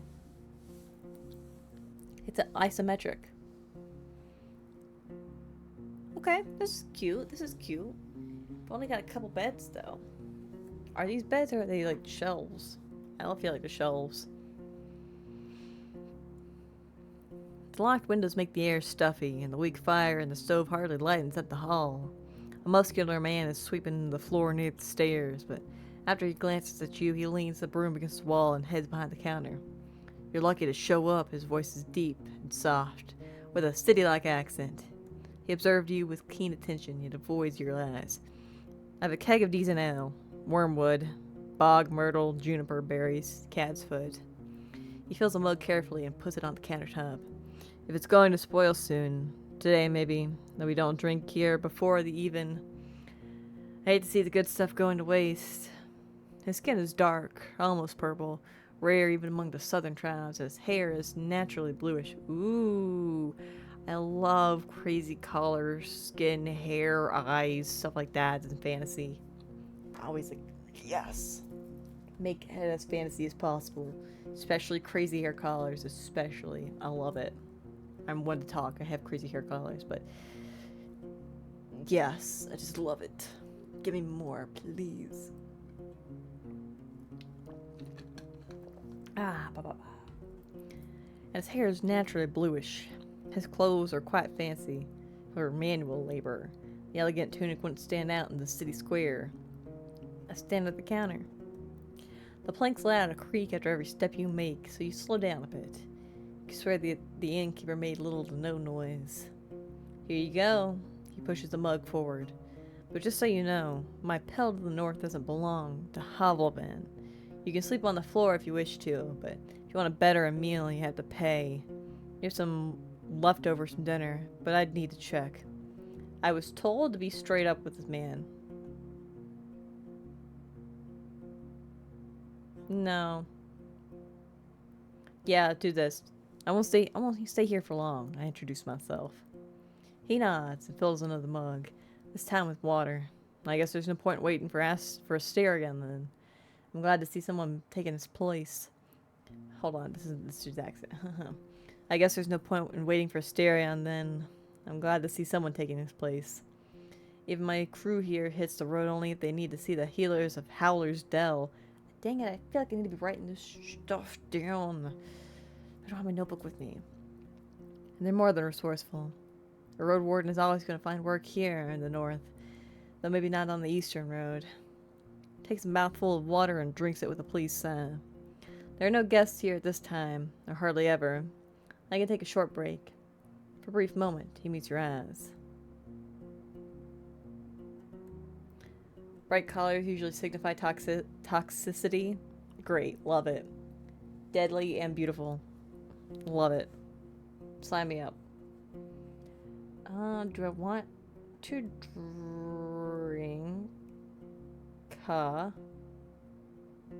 the ale? I hunger.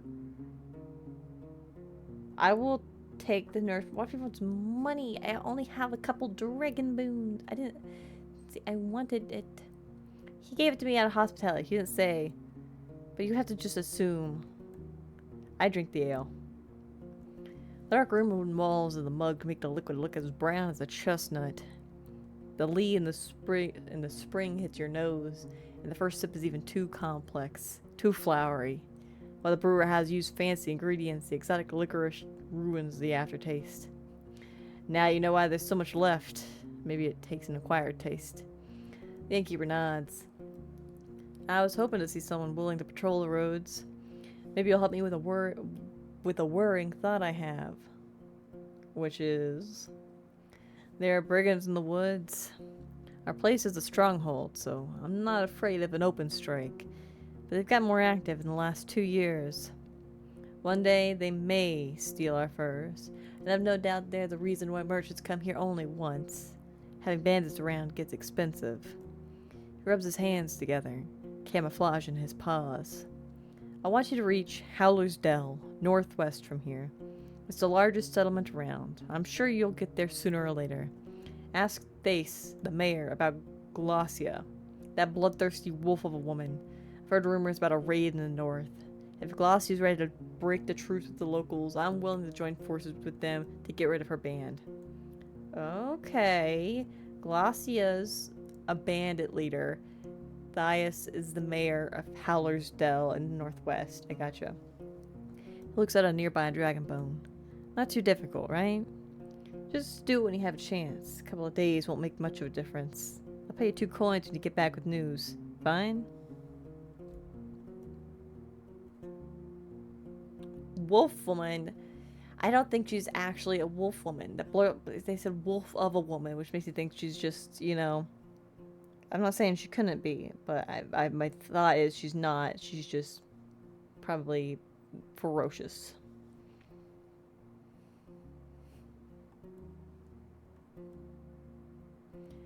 This is a fancy place. I need money. 3. Ooh, he went with it. I love it when things work my way. I usually would say, nah, I'm fine with it and be too nice, but I went for it and it worked. I love that. Now it's with a smile. What else do you need? I need food. Got any leftovers?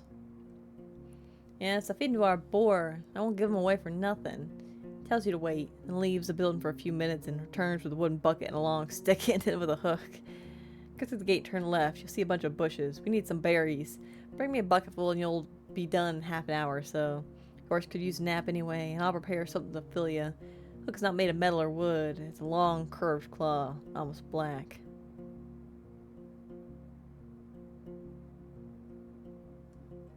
Half an hour is not that long for berry picking.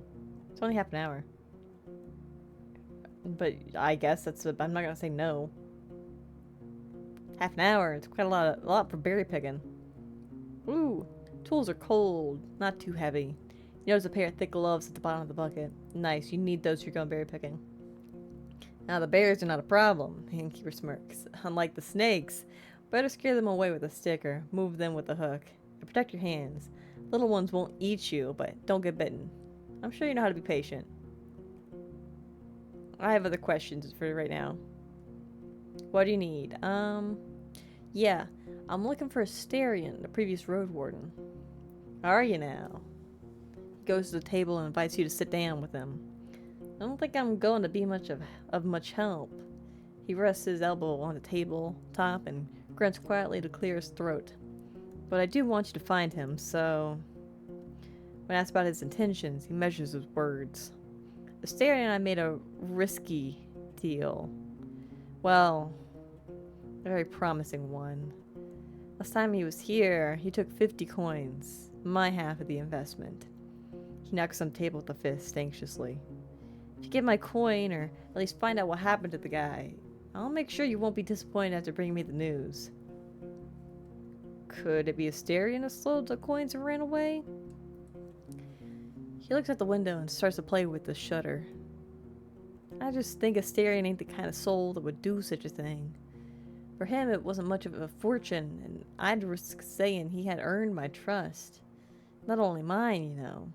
It's easy for a Roadwarden to make connections. He always had places to go, things to take care of. He rubs the table with his thumb, as if trying to clean an invisible stain. I've asked travelers, I've sent a couple of my old pals to find him. No real news. I know he stayed in the White Marshes for a day and was meant to do something for the people there. It's a village in the northwest. Just stay on the main road until you reach the bogs in the interim. You may get there before dusk. So, let me know once you find anything. We may yet return to this whole investment thing. I'll think about it. Ooh, he nods. What else do you need? What can you tell me about this peninsula? I feel like I really need to be writing stuff. I need to be writing stuff down. Let's look at my journal real quick. Gather. Well, find the Roadwarden.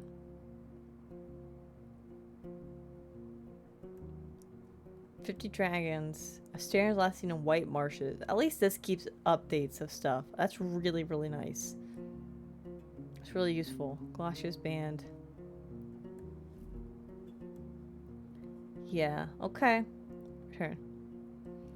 What can you tell me about the peninsula? What could anyone say?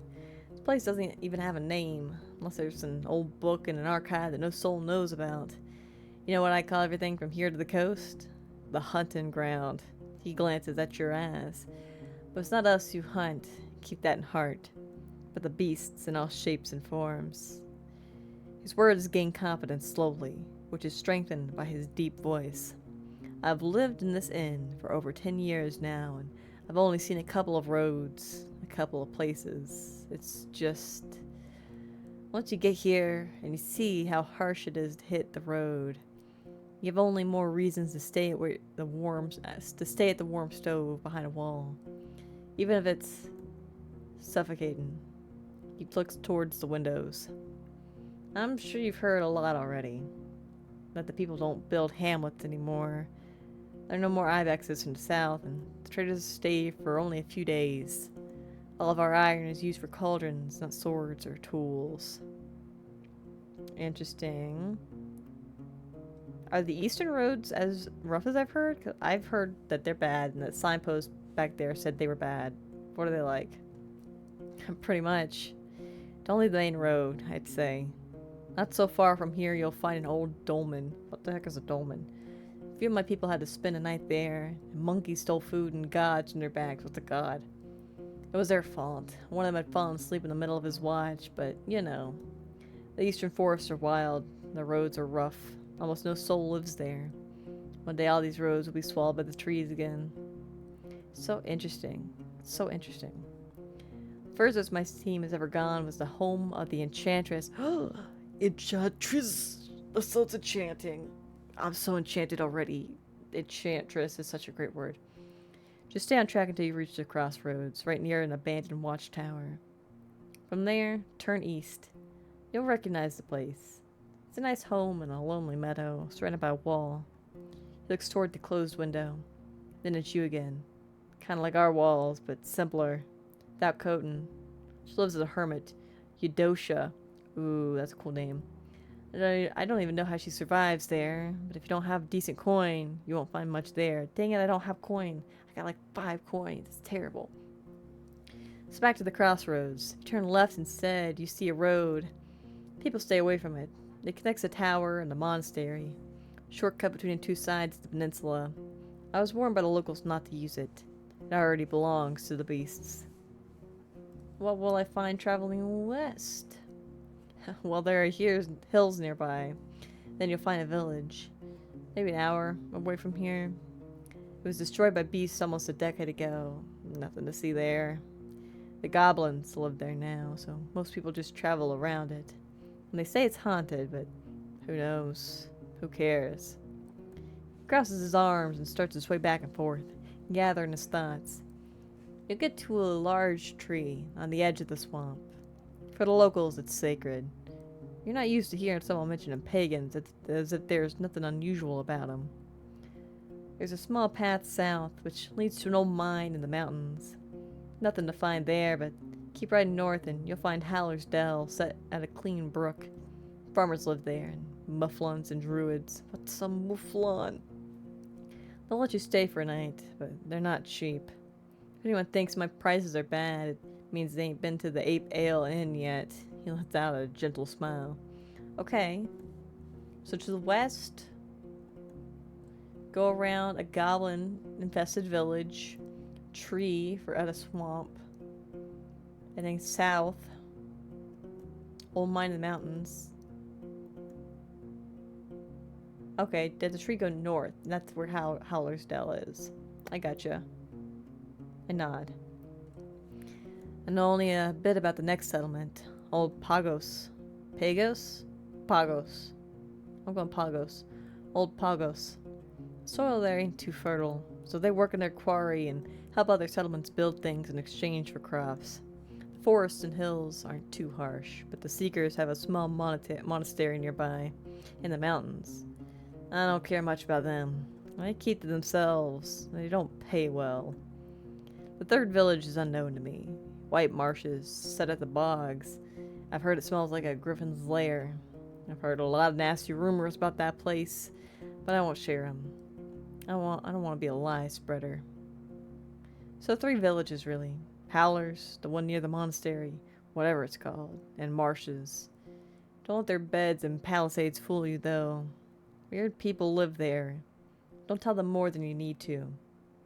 You wonder if it's something he would tell to other travelers as well. Interesting. That is very interesting. So now we know of 3 other towns. And an enchantress, and a tree, and a goblin village that used to be a town. There is so much reading in this. That's fine. What about the northern coast? Have you ever been there? I'm gonna say no, but have you heard anything about it? I only know about another inn. It's far from here. Maybe a day on foot. A bit less from the eastern side. His eyes once again focus on the floor. I've never been there, but I've heard it's a safe place. Close to villages of fishers and hunters. I don't know much about them. That's all I need. What about Glosh's band? What do you know about them? He freezes, observing your hand silently. Okay, I'm on it. He wants me to get the answer from the mayor of Hallersdale. Okay. Didn't expect to find an inn of this size in a place such as this. So you know a thing or two after all. His mocking tone is soon replaced by a gentle smile. It was built long before we arrived. Didn't work out well for the previous owners. Once the war ended, they left. Not enough travelers, bad trade. Villages stick to themselves. We, however, came prepared. And now we're prospering. When you ask him how they can afford all the supplies, he runs his fingers through his dark hair. I'm not against running an inn, but we don't rely on guests. We are the ones doing all the trading.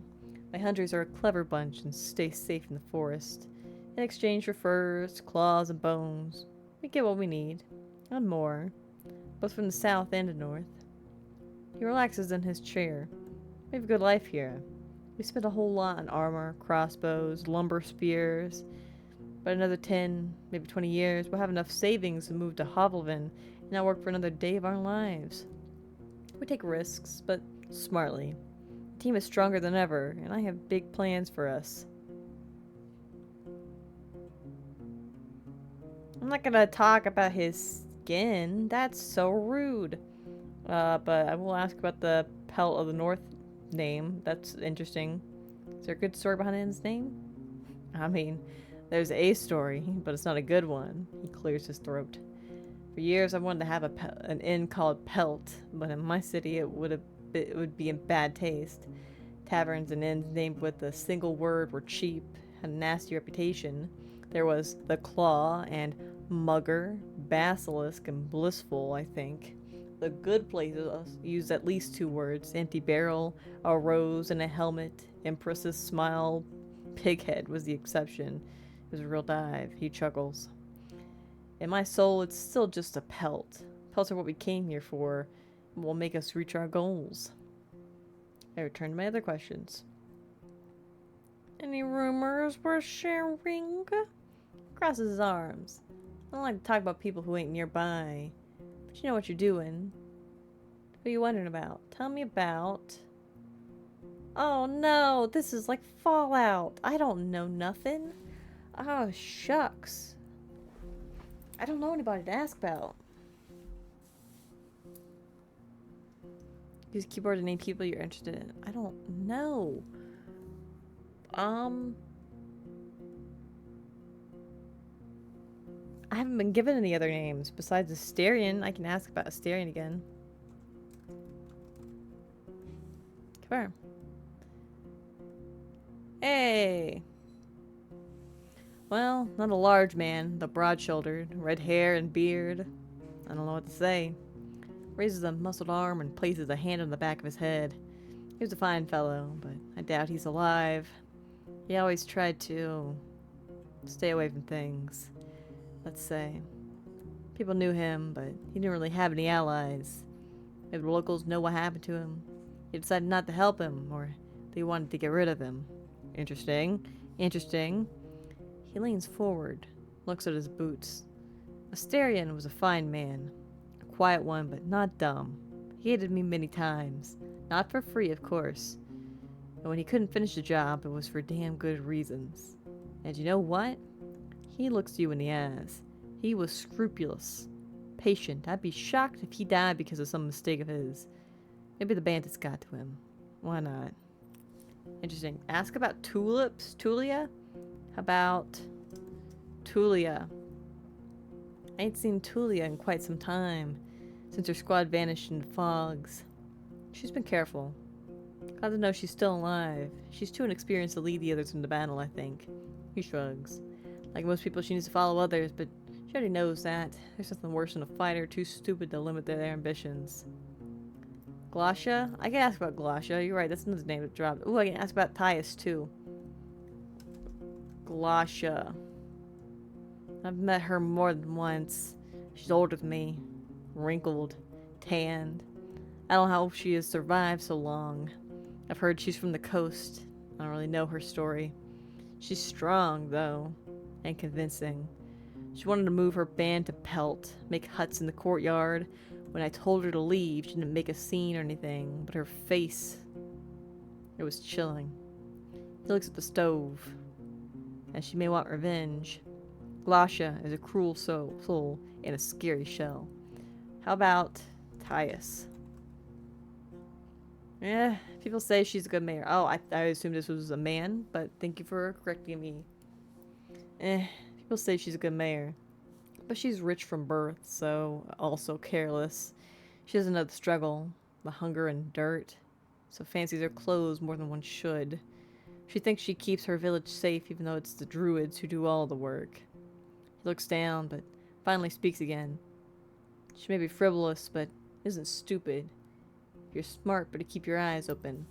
Okay, how about... necromancer?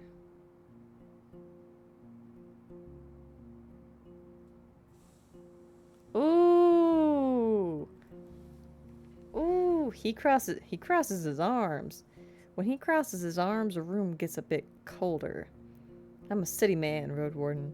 I've seen dozens of priests and monks saying the craziest shit for the sake of coin, dominance, and obsessions. Pagans, druids, necromancers. I don't care about any of it, as long as they keep to themselves. Locals ain't hostile, and I won't repay them by spreading rumors about them. Okay, he doesn't trust me enough to tell me more. That's fine. I'm just curious. It's fine. How about the Enchantress? Did I spell wrong? How about enchantress? Eudosha, that's her name. I forgot about that. Eudosha is crazy. She lives in a lonely house all by herself, skinny and dirty like a corpse eater, surrounded by golems. Never smiles, never cries, one of those. She never leaves her home, and if you see it from far away, it looks abandoned. A few times a year, people travel to her and trade barrels of food for magical items. Interesting. Can't think of anyone else to ask about.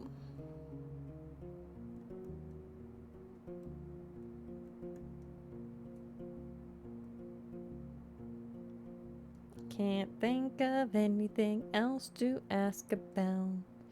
Return. Actually, let's save. Let's change the topic. Have anything for sale? I can go pick up a few things for you. Some food for your travels to start with. Apples, nuts, sausage. Not too many at once. We need to maintain our supplies. I've got an elk fur I don't need. Spire was caught by a pack of red wolves. Nice for a sleeping spot. Just as nice for a wall. An almost untouched bowl of soap. Priceless for a traveler. Oh man, I could use some soap. Can't tell if he's being sarcastic. Made a fine oak ash. Strong, though you should have some better supplies before you start your own bathhouse. After you mention you'd like something more useful in these roads, he looks down. I don't have any blades or armor to spare, but if you pay well, you can take one of our crossbows and a bunch of quarrels, a U-bow, wool cords, and the trigger needs just a little bit of oil. It's as good as you can get without soaking it in magic. Takes a bit of muscle to draw, but even a 16-year-old could handle it. I won't sell it cheap, but I'm ready to give a discount to a helpful ally. Let's take a look what you have first.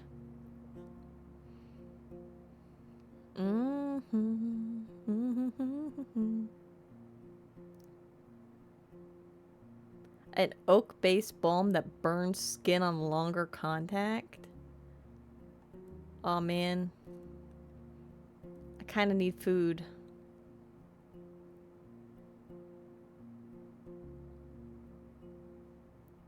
Can I get more information? Do I have anything you'd like to buy? Different traders are interested in different goods. They will purchase only some of the things you have to sell, and their offers may vary. Pull some items. The innkeeper shakes his head. I don't need these, nor can I sell them to anyone. I'd rather make coins and waste them, so bring me something of value. Pack my things. Show me your wares. I feel like I need the food.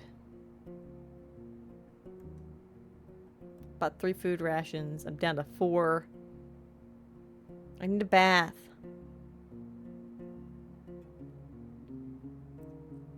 I want the soap so badly. I want the soap so badly. I don't care if it burns. I'm so filthy. My appearance is just one. It's a travesty. Oh my god. I need the soap. I'm sorry. I have to have it. Okay, bye. I want to look at my stuff. Inventory. Food. Tools for berry picking. Pear. Hook has cut your eyes. Have me a dark animal claw. People can drag your bones. Okay. Bobbert. Oh, look, that's my horse, guys. That's my horse. Sticky. That's actively getting not stinky. Horses are not a common sight in the Dragonwood. I guess it is a horse. A horse. Where's my soap? I just bought soap. Where is it? I bought it. Don't tell me it's not here.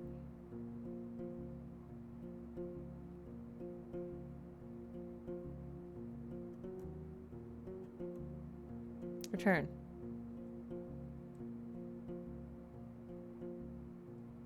That's all I have. That's all I need. Go outside. I also do need to eat. I can do it after I do the berry stuff. You step outside. Bobbert is fighting off flies with his tail. You hear the clinking of tools coming from the armorer's shop. I'll approach the guards. The woman in yellow armor is kneeling next to a brown, hairy boar, which is rested on its side. The beast is not as large as the dark ones from the forests. It responds to the touch of the human's hand and brush with grateful grunting and rapid twitches of a hind hoof.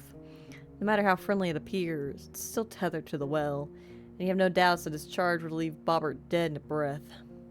When the woman notices you, she steps forward, to the boar's disappointment. So, the new road warden? The new road warden? She points at a window with her chin, forestalling the question. We don't need anything now, but when we travel with our furs, we could use some assistance. She may be around 30, but her warm voice and bright smile are camouflaging the touch of time on her unpowdered face. Like many red-haired people with freckles, her skin is unhealthily pale. The boar runs up to her, observing your boots and fruitlessly sniffing for food beneath the beaten ground. She pats his back, but maintains her focus. How about a game or two? We have a bit of time. Talk a bit about this and that. Maybe you'll get a couple of coins. Or lose one. She winks. We can play dice. Or throw axes at a target. Sure, let's throw some axes. Let's do it. Axe throwing? Show me what you got. Your arrival, and especially the dragon bone you pull out, are cheerfully welcomed. The guards prepare a couple of wooden planks which are leaned against the wall. There are also spectators, and you're told that the other hunters are either sleeping or have duty on the tower. Remember, no magic, says one of the players. His face is deadly serious. It's going to be four participants, and 8 rounds. You aim at the target with charcoal. The person whose axe lands the closest to the center of the circle gets the point. Axes that fail to stay in the plank don't count. The person who has the most points at the end of the last turn becomes the winner. Definitely romancer. She's getting up there. I blend in with the group. You talk a lot, but also don't say much. You share casual jokes, memories, and views on luck and optimal strategies. Bobbert and Tullia's camp are also brought up, but when you ask about the road's locals, their stories are vague. The drinks are here.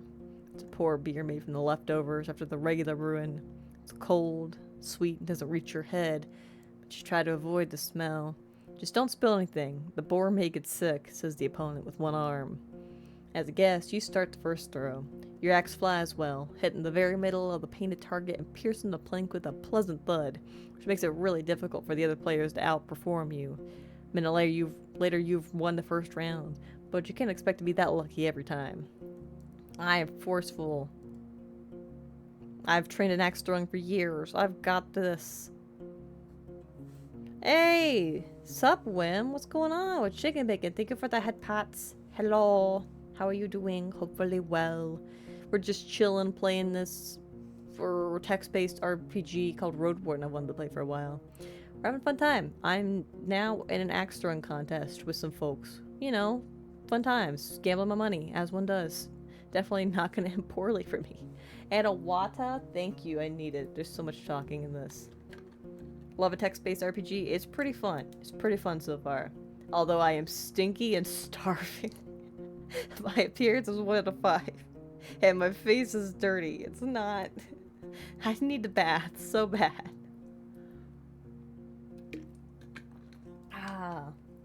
Hydrate or dihydrate, folks. I've trained in axe throwing for years. I've got this. Bathe. I bought soap. I don't know where the soap went. I don't see it in here. My stuff. I don't know where it went. Travel? Oh, it's in here. I found it. Then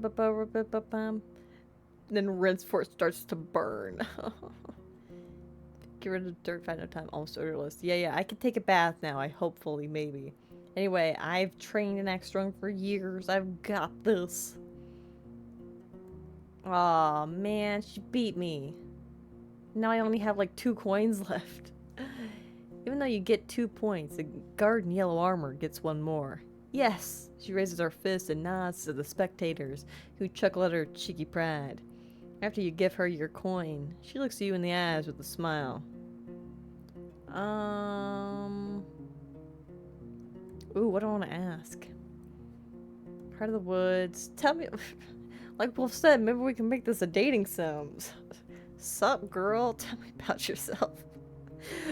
What's up? Oh, what was that? After a brief giggle, her voice gets cold and serious. Ooh, she got serious real fast. Nah, Roadwarden. We use names and stories among friends. You ain't one. Don't make me tempt curses. What the hell does that mean? Fine. She turned me down so hard. Anyway, I had some questions about this place. Not much to tell, honestly. There are many beasts around, both wild game and dangerous monsters. We spend our time surrounded by these walls, leaving only to hunt, forage, or trade. Know a good place to bathe? You're right, that's what I just said. I got some soap. That's what I should have said. You're right, that would have been so much better. They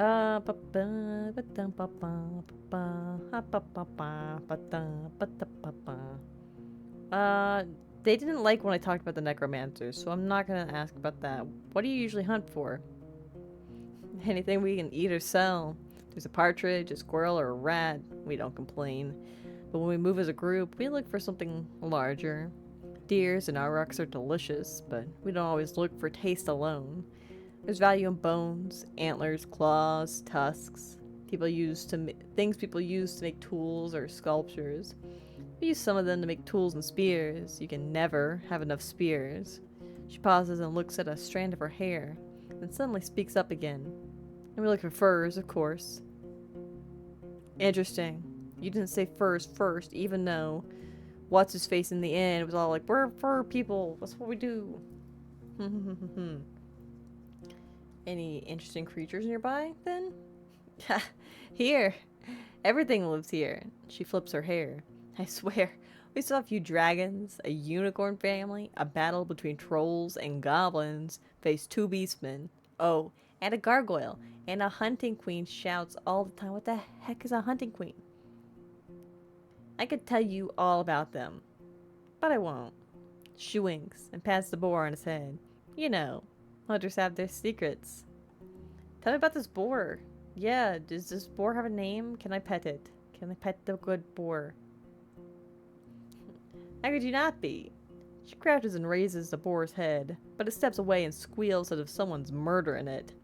It came with us from the city, just in case. We had no clue how our first winter would go, so we needed some backup meat. And it works, too. Clean as the dirt. She reaches out to the beast again, but it trots away. The woman straightens up with a pleased sigh. We haven't needed to eat it so far, but it's also funny. I learned in my home village that the farm boars are getting a bit smaller and more cuddly, kind of like ibexes, so it's not such a wild, dangerous beast. But we don't let it get close to the other animals. Or children. Okay. Talking about the tower? Yeah, it's kind of a sweet tower. I expect to be closer to the gate and shorter. Like in Hollowvan? Fair. But it ain't here to protect the gate. The stronghold was built long before we moved in, and not to fight off humans. The tower was meant to be used by those who observe the deep forest. We look out for fires, dragons, and any winged creatures that are looking to roost on the roof. Baldy, she nods towards a man who, indeed, is completely bald, has a great eye, and sees well even in darkness. Okay. Can I find anything north from here? Sorry. Don't really go to those regions. We stay close to home, only sometimes move south or west to Hallersdale, but only the trade. We're fine with buying more than they need, since they then take wares to the coast. She takes a long breath, twirling her hair and gathering her thoughts. You know what? I've never even seen a beach. I've been living here for how many? More than 10 years now? She giggles. The only part of the sea I've seen was from old Pagos, which is placed on a hill. I've never put a toe in salt water. She looks toward another huntress who confirms that her experience is the same. But old Pagos is a good place. As long as you don't mock their order and act nice, they'll also be kind. Boss says they're too serious for him to stand them, but at least they don't bite without a reason. And I'm not going to ask about the necromancers. Thanks for the lurk, Wolf. I appreciate it. Thanks. Looking for knowledge about wild creatures.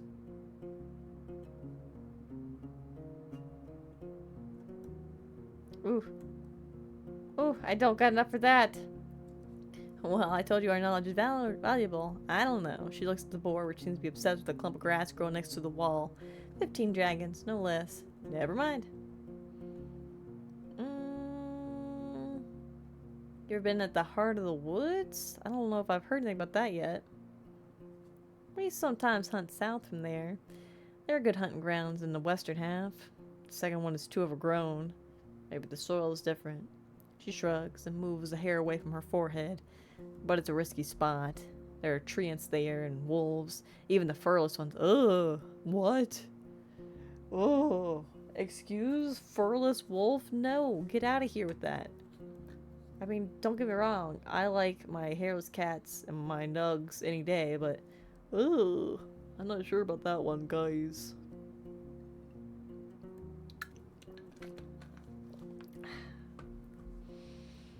And you have to go through the tall grasses. Watch out for what's on the ground. There are many archers in the trees. She smiles as if it's a joke. But there are all too many worms, even larger than a water leech. Look, her innkeeper asked me to forage for berries. She chuckles. Oh, don't worry about it. Usually we forage by ourselves, but he wouldn't ask you for a dragon for a meal. He gives small jobs to people all the time, just to see who agrees to do them. He wants to judge who's of use and who's too proud for their own good. If you've agreed, just be sure to get those berries today. Don't try to take his tools away. He hates thieves. Okay, I walk away. You return to the courtyard, you hear the clinking of tools coming from the armorer's shop. Let's go to the armorer. Time is it? I've been paying attention. When did we start streaming? I don't want to go too late, but you know, I want to play the game for a little bit. Man, did my thing disconnect? That's so great. I love that for me when that happens.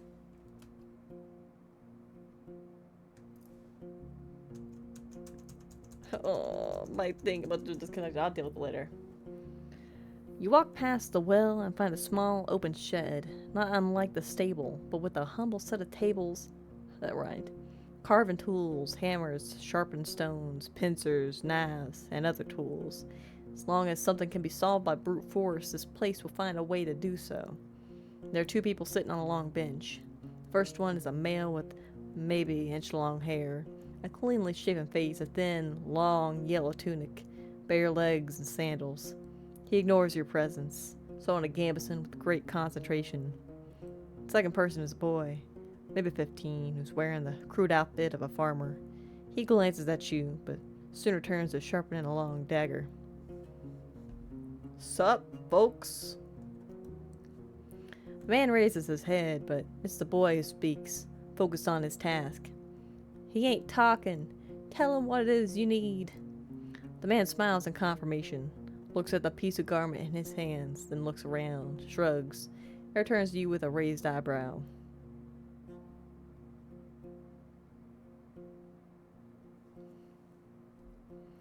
Maybe not right now, but I may be in need of your services.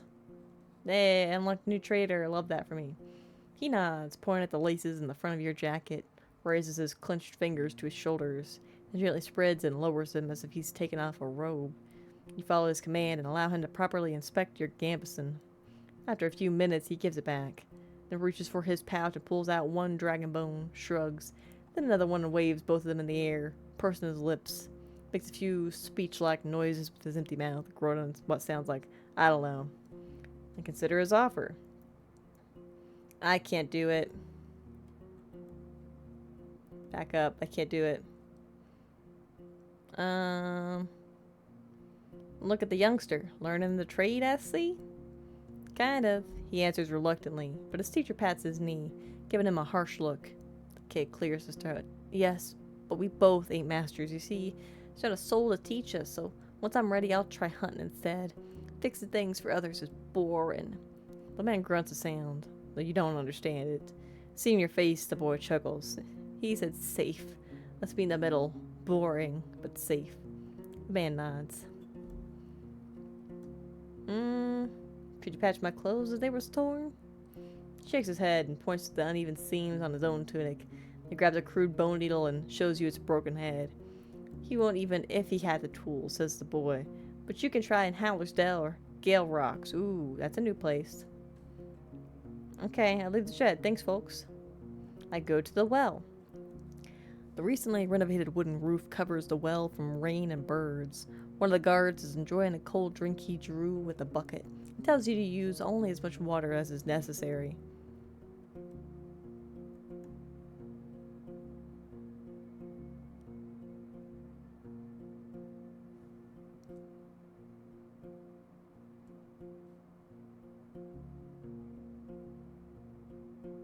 Okay. I don't know if I want to be clean yet. Okay, listen. I hate that I am filthy. But I don't know how long I'm gonna stay here. It's only... Man, I still have like 12 hours. I'll probably stay here tonight, but... It might be better to save it. It might be better to save it. Because I don't want to... I lose it when I lose stuff when I sleep. I'm gonna be so filthy. It's gonna be fine. I step away. I should go outside and forage for berries. The innkeeper knew what he was talking about. He put on the gloves and looked through the bushes from a safe distance. It doesn't take long for you to notice the first serpent lying on a rock somewhere in the thicket. The creatures are not that large, and even if some of them hissed at you or slither close, they slither close. The jabs of the hook keep them at a distance. You don't know much about these berries. They're round and reddish. You wouldn't trust such a color even if you were looking for food in the wilderness. Plants don't have thorns, but the leaves are harsh, so you make sure to thoroughly cover your skin with your clothes. You have to look through many bushes to fill the bucket, but the presence of insects and snakes doesn't allow you to relax. I gather the berries and go back to the inn. Hey, a bucket full of berries. Ashes, ashes, we all fall down. You return to the courtyard. Two of the guards are participating in a friendly skirmish. The wrestling is accompanied by a crowd. I enter the inn. The locked windows make the air stuffy and a weak fire. Okay, you said that before. So, you again. Need anything? I'll put his fruits on the counter. You lost the berries. Great. He peeks inside the bucket. I've got cabbage stew with a few goose chunks for you. And serve it even to merchants if there were any around. The meal is warm and filling. It's well seasoned, not overcooked. And like I said, I barely have food to spare, but feel free to ask if you ever stop by. You may be lucky. I've been cooking my whole life. Thanks, pal, friend. How did that old hook of mine work out for you? I see you still have your hands. I give it a hook. I'm fine. I'm fine. Takes the tools from you and nods. Anything else? That's all I need. 3 words. No, that's all I need. Thanks, pal. You step outside. Bobbert is pawing at the ground. You hear the clinking of tools coming from the armorer's shop. Can I go talk to the guards again? I'll walk away. Okay, I think that's all we can do here. We can try to travel. Ooh, that's interesting. Let's keep going this way. The road uphill meanders, slowing you down and forcing you to pay close attention not only to the shadows of the trees, but also to the tight, rocky passages. Can't help but notice a few caves and fine ambush spots. Keep an eye out for any sign of life. Oh. The ruined village. This is the goblin village he was talking about.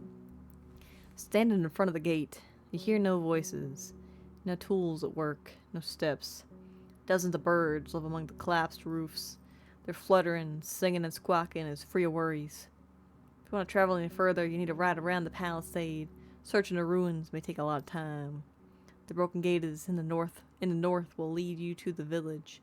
The sound of a gentle river reaches you from the east, where you see a saggy fence surrounded by an overgrown pasture. Behind the burnt building in the east, you see an oddly barren field. Hold on. I think I need to read this again. No voices, no tools.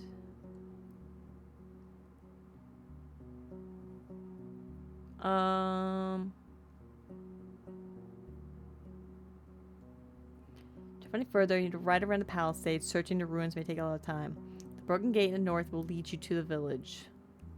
The sound of a gentle river reaches you from the east, where you see a sagging fence surrounding an overgrown pasture, burnt building, oddly barren field. I approach the building near the field. I take a closer look at the gate. This is a goblin trap. I'm gonna save. Let's check out this building near the field. The broken logs and planks are charred, while the wooden walls are rotted and covered in moss. You see no ashes or dust, proving that the fire happened long ago. The smell is awful, and there are no reasons to stay for long. You see no furniture, just some broken shelves. It's just a storage room. The valuable odds and ends were already taken by the scavengers. The goblin thing's a trap, so I'm gonna move around it. I move forward.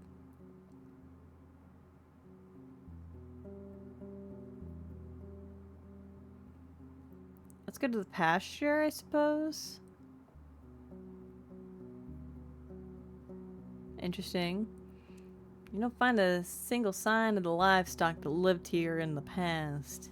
Any bones, horns, antlers, or sounds. You frightened me. How dare you do that, wolf? Cannot believe you would show up like that in my own while I'm facing potential gobblers. Goblins. Goblin my life force. My blood. Ugh. Oh, is this the pasture? Interesting. I'm at the village the dude was talking about. Man, what was the name of the dude at the end? Did I even get his name, or did everyone just call him the boss? I can't remember. Don't find a single sign of livestock that lived here in the past. Any bones, horns, antlers, or dung have already been devoured by the wilderness. Pasture ends at the river. On the opposite bank, the meadow turns into a thick forest, impenetrable for a rider. What are the chances that a herd of defenseless animals could get there and survive? The breach in the southern fence wasn't made by some brute force. You find axe cuts in the spots that were ultimately broken away. After all these years, there are no tracks you could follow. Turn to the main road. Inspect the fields to the southwest. Interesting. You surrounded by what looks like a field plowed in late autumn, disturbed by hundreds of rains and snowfalls. There's a few clumps of grass and wheat, but a place like this one, abandoned for years, should already have turned itself into a green lea. A barren field. Maybe it was overused. She'd still expect the weeds to sprout. A curse? Path leading west from here ends at the edge of the field, shifting into a meadow, then a forest. In the north you see a path leading around the palisade. I don't have a way to investigate. Ooh, why do I feel slight aching in my stomach? No, what? Where do I want to go? Palisades? No. Travel. I'm getting out of here. Man, I can't go anywhere. I'm stuck. Dag nabbit. They said that the only way to go was around, so I have to keep going to the west. Inspect the palisade. I kind of like the slowly revealing stuff, and I hate it. I hate it. But I love it, but I hate it. How dare you do this to me? The tracks of human footwear and many, many more ape footprints cover the path formed around the palisade's breach. As far as you can tell, the freshest footprints lead to the village. The wooden stakes spread on the ground are rotten, covered in mushrooms, small flowers, insects, and worms. Good source of animal or goblin food. You'd expect them to also hunt for the birds and eggs. The meadow in the west turned into a forest quickly. The grasses in the north surround dozens of tree stumps, already covered with moss and fungi. Going south, you reach a large field. You don't see any crops. I shouldn't enter the forest, especially not this area. It's unpredictable. You feel a slight ache in your stomach. You should... What does that mean?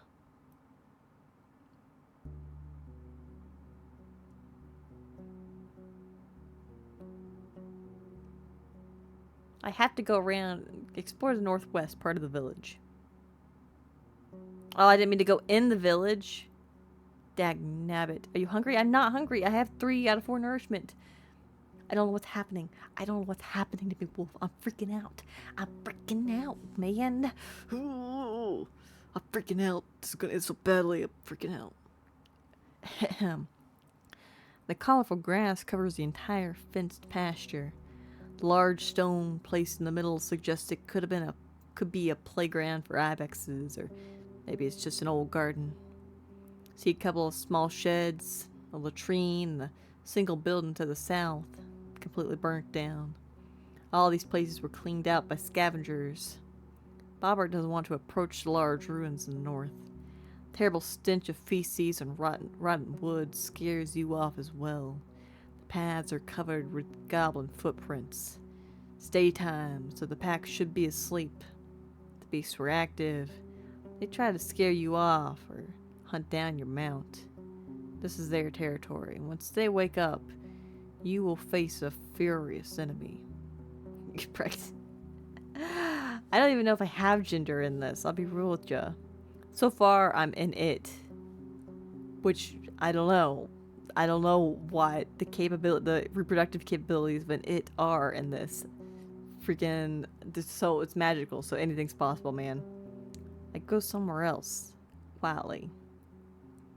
See? You see this? It's getting worse.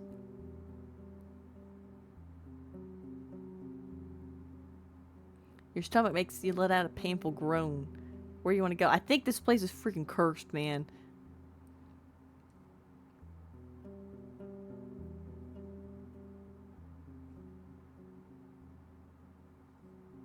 Turn to the southern gate. I'm getting the hell out of here.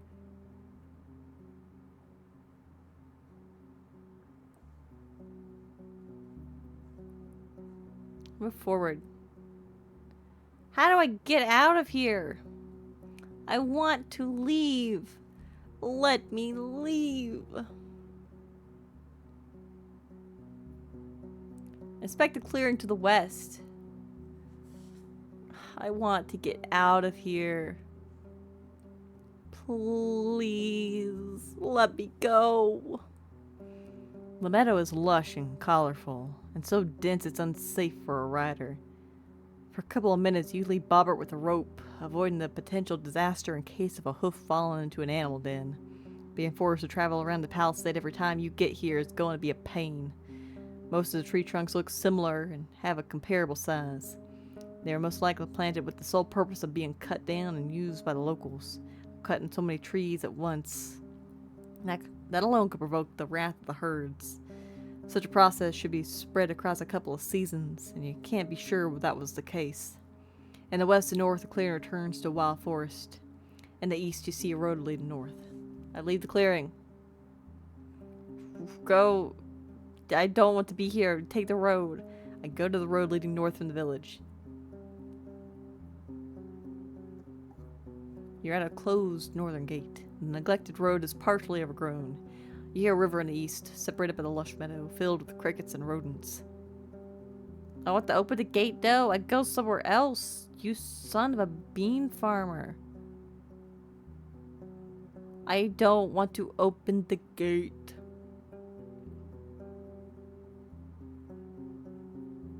Oh my god.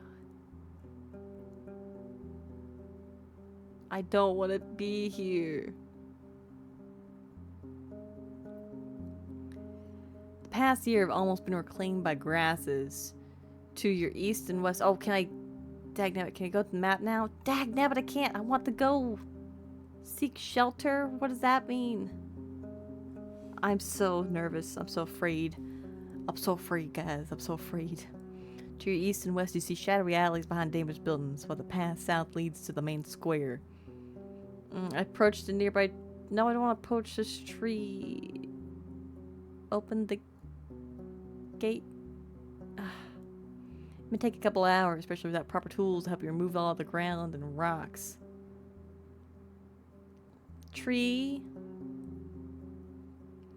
I got an update to my journal. You don't find anything worth picking. Half-dead quinces have maggots crawling under their skins.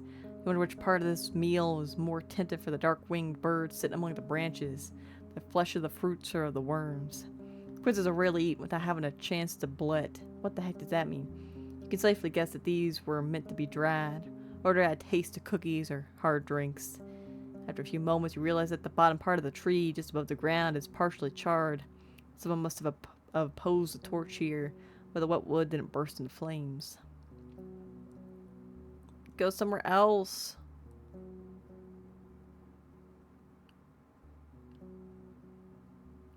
Northeast? I don't want to be in here. I want to get out of here. I want to get out of here. Let me leave. The debris was partially moved outside of the destroyed houses, but you find nothing of value.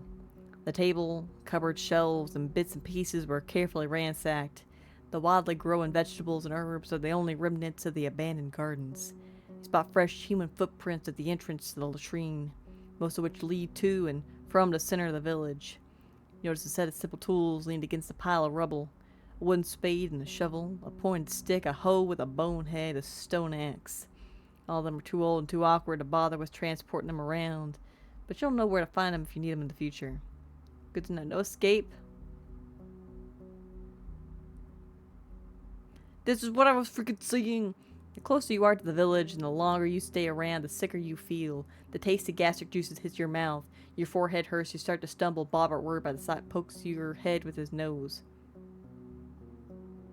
I go away. I'm not a fool. I walk away from the walls. Leaning on your mount, you go outside, keeping your mouth shut. After a few minutes, your eyes get clearer. There's a freaking curse here, I'm telling you. Maybe better to leave, or at least to stay away from the village for the rest of the day. Stop and touch your aching stomach. Head to the river.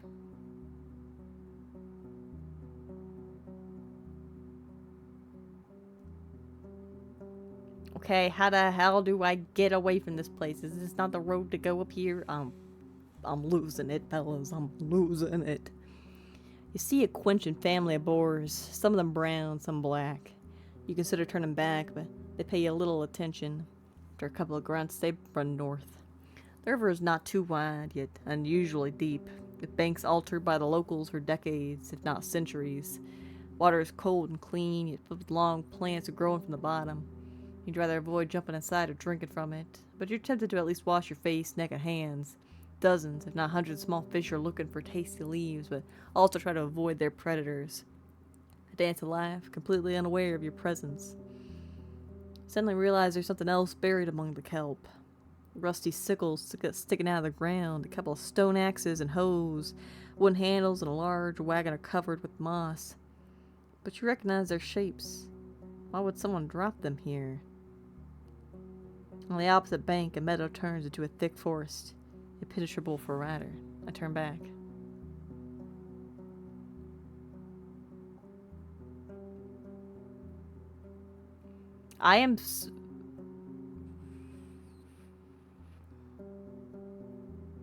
The river would be a decent spot for a fish trap if I had one. I feel like every step in the village we could see more. I should return another day. Okay. I am vain enough that I will wash my face in this river. I consider washing myself in the river.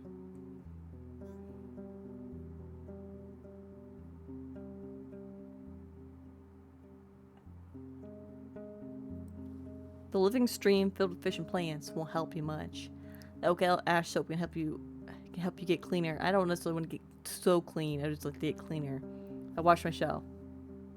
Hey, I got +1. My appearance is 2 out of 5. I'm not so stinky anymore. The kelp forest reaches to the water surface, surrounded by little creatures and the smell of river plants. You crouch by the bank and draw handfuls of water. Put on my clothes. Stop and touch your aching stomach. I return to the southern gate. Can I wash myself again? Dang nabbit. I turn to the southern gate. I move forward. I don't want to go here. Turn to the southern gate. Take a closer look at the gate. I don't want to do this. Travel. There, finally I can leave now. Thank God. You enter the wetlands, with their many streams, ponds, and fish. Large birds running flat between the gray, sparse trees that are covered with moss, mushrooms, and critters. Critters is a good word. For a human, maybe an unwelcoming and harsh realm, the overwhelming swarms of insects prove that it's a realm full of life. The danger, with teeth and claws, is hidden below the water's surface. I stay away from the banks. Don't go in the water there. Ooh, some altar in the tree. Oh, this is the... I gotcha. This plant shouldn't be alive. Not without leaves. Doesn't resemble the other trees of the wetlands. Something else. You get off your horse and prepare your axe. The water is filled with dirt and dead plants, and it smells like an old corpse. Roots are spreading far, breaking through the water's surface. You don't see any saurians in the grasses or on the shore. You approach the table-like altar made of 3 limestone slabs.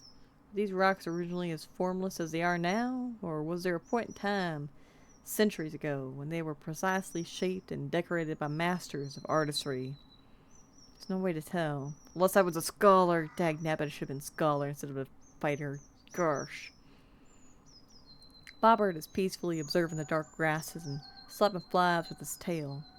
Whatever it is that you feel in the air, it's clear that your companion sees this place through very different eyes.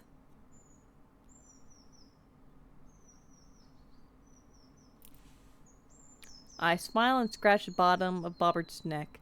Go ahead, I'll look around for just a moment. Don't see any creatures or humans. I'll look into the water.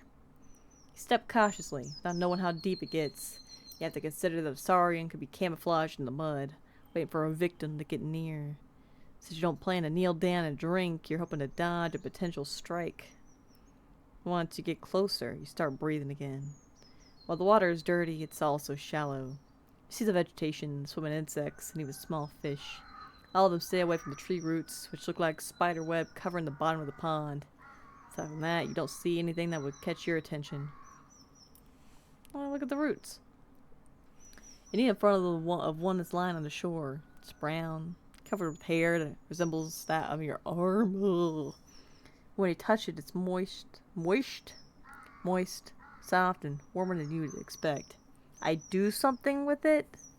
What would I do with it? I'm not gonna do something with it. I stand up. I'm gonna go look at the altar. Swamp altar. There's clumped dirt and the uneven nicks, fused by years of winds and rains.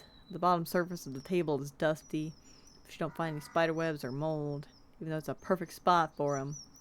Tree roots cling to the altar in many spots. They're firmly attached. You struggle to move them even by an inch. Cream-colored limestone is cold and smooth. I guess I could try to make an offering. Oh man, what do I want to give? I don't got much.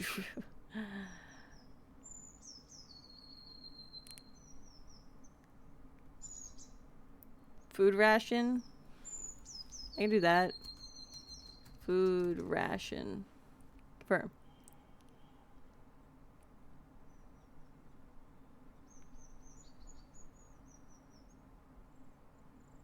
You place any type of food, you can find your sacks around the nearby plants, but none of them seem to make any difference. That take stuff? No. Make an offering? Confirm. And you give nothing. I try something else. No, I walk away and I got nothing. Roots. What do I do with it? I'm not gonna kick it. Do I got anything? Not really. I'm not gonna chop it. That'd be a fool thing to do. Return. You do nothing. I stand up. I'm going to travel. North, because north is the way to Howler's Dell. You slow down. Among the shrubs, a small pack of dragonlings. I'm not gonna burn it, you fool. That's just asking. It's like their holy tree. I remember Bart keeps saying that. A small pack of dragonlings is feasting on the carcass of a gray auric. One of them, with red feathers on its arms, straightens up and gives you a curious glance. Its head tilts left and right, forward and back. Screeches at you, but doesn't move forward and returns to its meal. Wonder what would happen if you were on foot.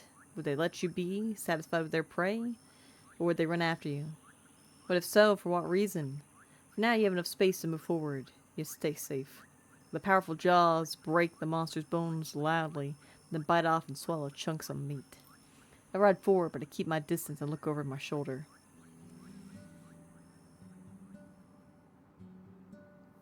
The beaten road serves your palfrey well. The forest to your left becomes sparse and brighter, and there are dozens of human-made paths among the fruit-bearing trees. On your right, there's a large pasture with at least a dozen massive mouflons. What the heck is a mouflon? Two of them already sheared, are comically small. Are they sheep? Soon after that, you ride alongside vast, flourishing fields filled with rye, still green, preparing itself patiently for the second harvest. The path ends with a massive wooden gate. The stone wall, separating you from the glow of lights behind it, isn't as tall as the roofs, but you can imagine climbing to its top. There are pretty much no cracks, no missing bricks, sign of many hours of labor, especially considering how massive the settlement is, as wide as a city district. The birds and monkeys are now just a distant echo, replaced with the sounds of carts, running, hammers, saws, laughter, and shouts.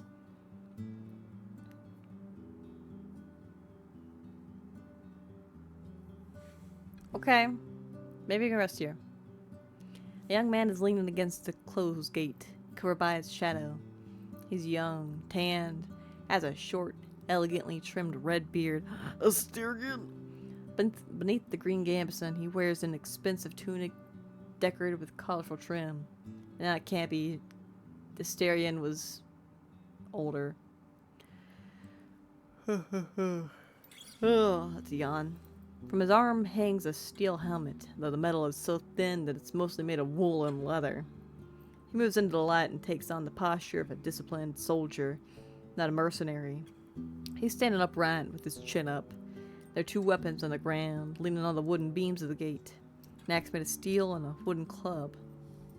He doesn't reach for either. You dismount smoothly, still having some vigor left. Bobbert holds its tail high. A narrow path leads north, towards two field workers, one with a hoe and one with a pitchfork. They wave to you. Can't see their faces, but their clothes are simple. Gray pants and vests, made from hemp and wool. Oh, way back, why not? Heck yeah. Sup, fellas? I talk for a bit, looking towards you and pointing at your mount and walk away, disappearing behind the wall's corner. The guard smiles, yet avoids your eyes, has to clear his throat before he speaks. Welcome, traveler. If you're here to make trouble, Howler's Dell welcomes you. If you're nae here to make trouble, Howler's Dell welcomes you. We have the whitest flower there is. When he bows, you realize it's a well-practiced performance. If it's new garments you're looking for, you can order everything you need right here, in all colors, shapes, and sizes. Capes, boots, vests, robes, or if you're yourself a master of the needle, I can assure you we have the fabric you're looking for. His act is over, and he glances at your mount in a moment of silence. His eyes get wider as he observes it with a childlike fascination. Everybody likes my horse. Bobbert's the best boy. In every game. Ooh. Oh, if he likes my horse, he can pet my horse. This is Bobbert. Helps me patrol the roads. You can pet his side if you want, but no sudden movements. He follows your instructions, even though your palfrey pays no attention to the man's careful touch. The guard grins widely. I'm Numi the Blue. Yes, I am.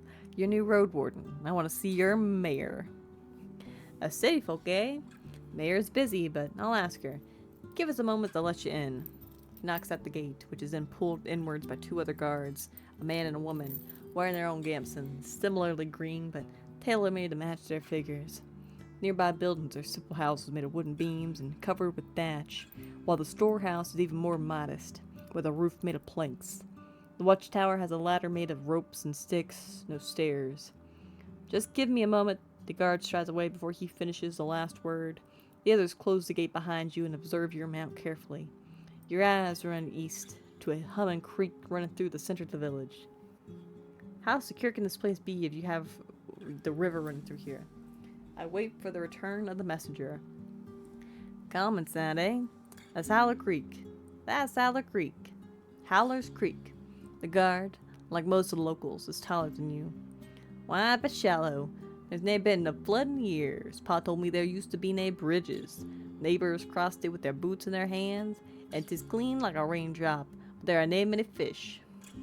We're the cleanest village in the north, her companion chuckles brightly. When the guard returns, he's still alone. She can come now. A friend of mine is in labor, eh? The mayor wants to be there when the child arrives, but I was asked to show you the village. Okay. Someone's in labor? Interesting. I nod. Fine. He approaches the watchtower. Tie your mount here. We'll keep the kids away. Most of the neighbors getting ready to celebrate. Once you're done, he grabs a rope ladder. The view from up there is gorgeous.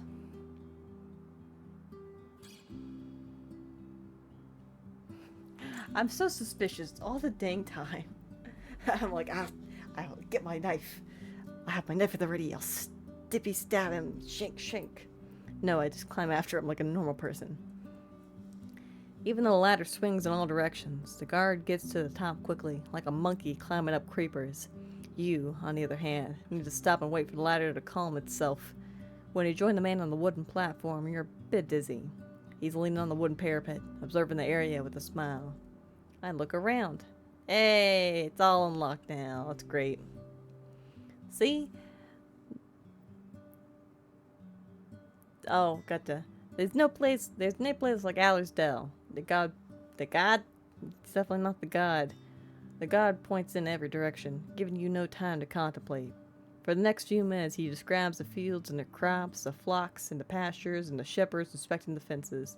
The ancient garden of trees and bushes, larger than the village itself. The sunlight dancing on the stream to its own tune. You are to believe everything he describes. This place has access to everything in abundance. The sweetest honey, the most fragrant bread, the softest wool. And the beer is excellent. I don't know if they're like talking. I'm real with you people. I keep thinking, because I'm talking in kind of a southern accent for this. I don't know if they're talking like kind of almost like Cajun-y, or if they're going medieval and I'm just interpreting it as Cajun for some reason. I don't know. I'm in my head. In my head, they are fighting. Anyway. Maybe I need to go British instead. In the beer, 'tis excellent. See, there's nae place like Hallersdale. Maybe that sounds better. There's nae place like Hallersdale. I don't know if I can do an Aussie accent. I'd be rich. I don't know if I know what an Australian accent sounds like. The Bobby. Man, what's the thing you're supposed to say to get into a not British, Australian accent? Something on the Bobby. Crocodile Dundee. I'm not good with that one. I'm not good with accents in general, but I try. He sounds like a city merchant who's trying to sell an old house. What an annoying kid. Aww, I'm gonna say this one. No wonder he's so proud. What wouldn't he be? I tamed this scrap of land to live in comfort. I will send this to all the Australians. No. They'll come after me. Right after the French people see how I tried to do the French accent for Beatrice and Stardew. If you're French, don't watch the Flower Festival in Stardew. You will be so disappointed in me. You will be so disappointed in me. I tried, but I'm bad at it. I can't help it. The outlet in the middle connects both parts of the village. According to the man, the northern gate has hardly ever opened, as it leads to nowhere now. Near the eastern gate, there's the Ape Ale Inn, where you can find a bed and victuals. And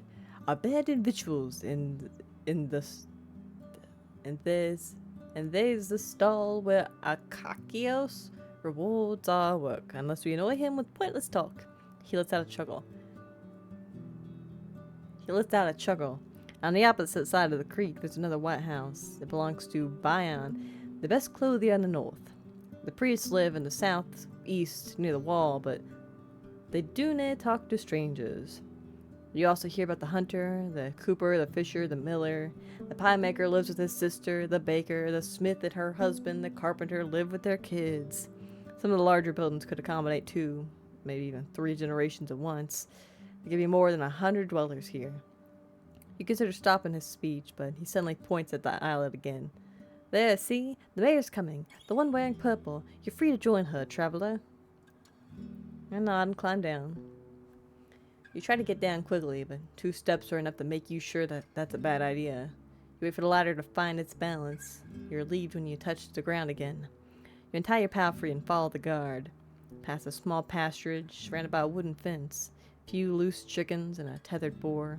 The fancier buildings are covered with whitewashed coating and surrounded with vegetables, herbs, and flowers. The bridges are wide enough to carry even a wagon, but for Bobbert, walking on the wooden beams is far from pleasant. The outlet is empty, but you notice an empty stall, painted with the shapes of colorful flowers. Walk over to the second bridge. Along the entire path, you notice more and more people, observing you, smiling, or casually greeting you as they're focused on their own tasks. Finally, you reach the main square. A large tree grows in the center, surrounded by a dark water. Oh, is that this tree? Or this tree? This tree? These trees? I don't know. Finally, you reach the main square. A large tree grows in the center, surrounded by dark water, held together by a thin wall, perfect for sitting. But the smell coming from the liquid makes you think of rotten eggs. The plant reminds you of the tree you saw in the south, next to the swamp alder. In the north, you see the 8 Ale Inn. Judging by the tables, stools, and benches outside of it, it's open for guests. The villagers are chatting down loudly, and you catch their curious glances. On the side of the dining area, the merchant is arguing with a tall, broad-shouldered worker. An old man is sitting by himself, eating a pie with a walking stick leaning against the table. A young woman is cleaning the empty mugs in the creek, speaking with a man at least twice her age. Maybe your father. I just realized I typed hump instead of jump. You did, you fool. You fool. You did that yourself. Ha ha. I laugh at your blunder, wolf. Ha. I laugh at your blunder. Anyway, I need to spot a tethered bobbert. There's a wide wooden roof next to the gate that shelters carts, crates, and sacks. You move your mount next to a donkey, to a beam placed here just for this purpose. Without a moment of hesitation, Bobbert starts to chew on the nearby haystack. You have some time to make sure it doesn't struggle with your bundles. You return to the inn. I look for the mayor, and I approach her. She's sitting on a chair with a 4-year-old boy on her knees, holding his hand gently, showing him how to eat gruel from a bowl. It's not a cheap meal, though. You spot nuts, berries, and milk, and the added honey makes it yellowish. The kid is clean and quiet, and once he notices your arrival, he crams his mouth with a spoonful of oats. Now, love, the mayor titters. Blah, blah, blah, blah, blah. The mayor titters. Do not get distracted. She rubs meal off his face. A few more spoons and you'll go help Papa in the kitchen, aye? She gives you a radiant, though apologetic smile, then turns her attention back to her companion. I observe her closely. This is Tyus. Barkeep said that she came from a rich family, which explains the milk and honey. And said that she was smart, though. Just because she was, like, rich and a little uppity did not mean she was not smart. I observe her more closely. Her long, full-sleeved linen dress must have been dyed once in blue and once in red to achieve its dark, fancy purple, which would draw looks even in Hovlevan. Dang it, I'm going to get that right one time. Eventually, I'm going to get that right. Hovlevan. From her left shoulder hangs a green woolen cape, as thin as a shawl.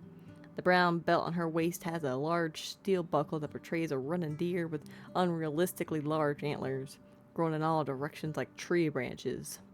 Unlike her tribesfolk, she's pale, powdered and rouged cheeks, and her lips match her outfit, though they're a bit closer to wine red.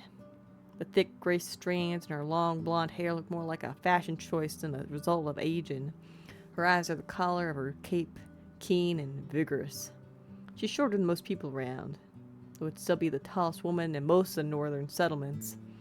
When she's around 40, her slim hands add fragility to her appearance. Even though her posture is upright, her legs confidently crossed, and her delicate voice assertive, She makes plenty of gestures, but her shoulders hardly ever move.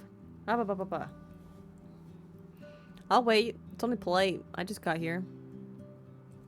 After a few more minutes, the boy lets out a gentle cough, and after a pat on the back, the mayor puts him on the ground.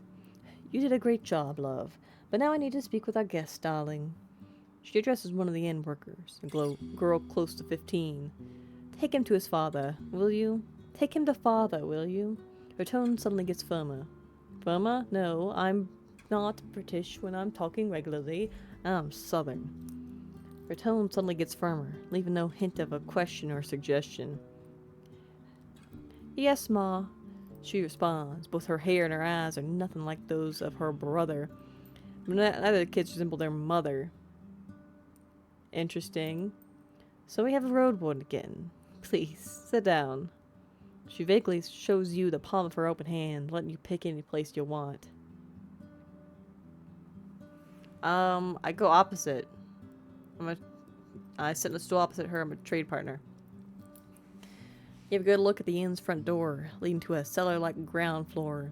It's dark, with crates and barrels covered with fruits, nuts, and vegetables. The actual inn is upstairs, but the only people who go in and out are the workers, most of whom are teenagers. The mayor observes your outfit carefully, maintaining a polite though cool smile. Once your eyes meet, she hardly ever looks away. I'm sure you're hungry. My husband will bring us something soon.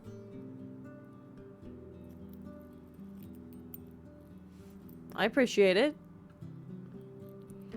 Do not mention it. Hunger makes me peevish, and the day is too nice for that. She taps her chest and looks at a flock of birds that fly above you loudly. I don't know, should it be British or should it be like a different, more southern than what I'm doing? Do not mention it. Hunger makes me peevish and the day is too nice for that. I just feel like if in my opinion, British sounds uppity and she's uppity.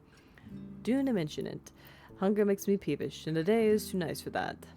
She taps her chest and looks at a flock of birds that fly above you loudly, heading south. As we're waiting, be so good as to help me understand something. Either of you must be a mercenary. I cannot imagine a single reason for you to choose this realm for your wardening, not so long after Asterian's disappearance.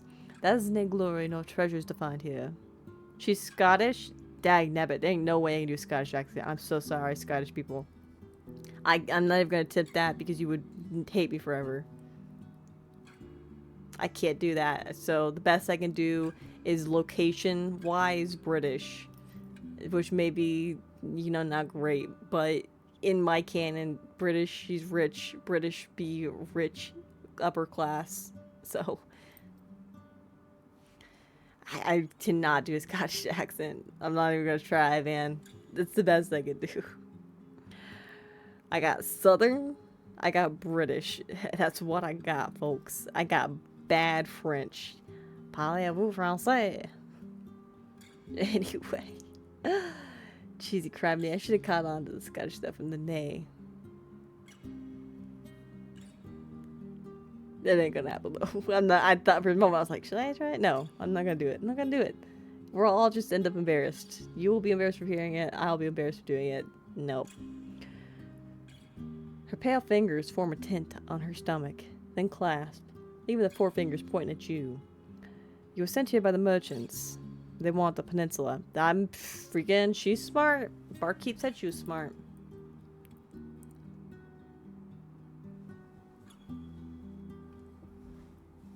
I mean, that's not a bad thing that she knows. I'll be friendly. There's no reason to not be friendly in this situation. I present Hovlevin's interest as an opportunity. Introduce yourself and a touch on the more obvious side of the potential deal with the guild and the city chief. The troops, their pay, and the patrols they would establish. The overview of taxes. Oh, I'm talking. Ooh, I've not talked in the thing before. Trade routes would bring new life to this place. You try to sound more. It's a win-win. Throughout your speech, the mayor observes you patiently, without interruptions. I see, she finally responds. As she observes your palfrey, she twists her deer buckle left and right. If it was that simple, I'd be eager to applaud. But it's never that simple, is it?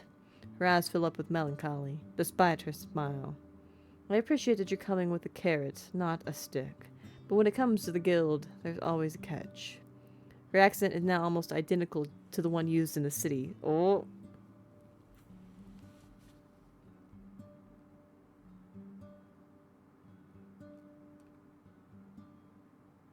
Ooh. These are some interesting options. Okay, okay. Sort of catch. No, I'm not gonna say that. Telling you everything I know. I can't ask you to trust me, but I'm not hiding anything. I mean, I don't think I know anything else.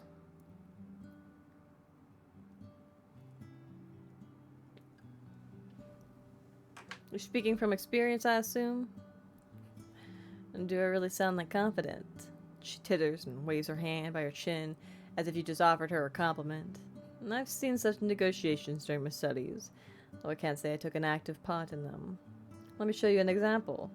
She theatrically clears her throat, patting her chest with one hand and covering her mouth with another, then leans forward and rests her elbows, allowing her hands to freely make gestures. You make a deal with a settlement, flour and wool in exchange for coin and tools.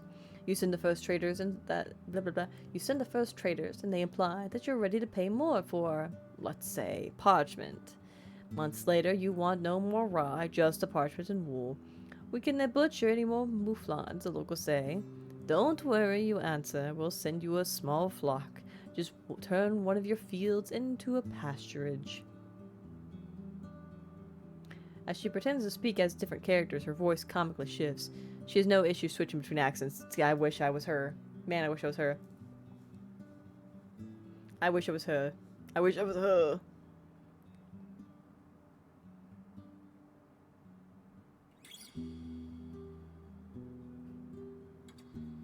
I keep a straight face in this regard. No. Yes, no.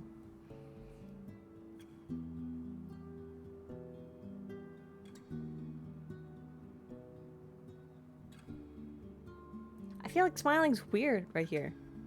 Smiling just seems weird.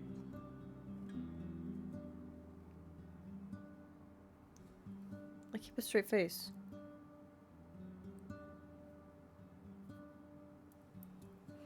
She swings her hand above the table.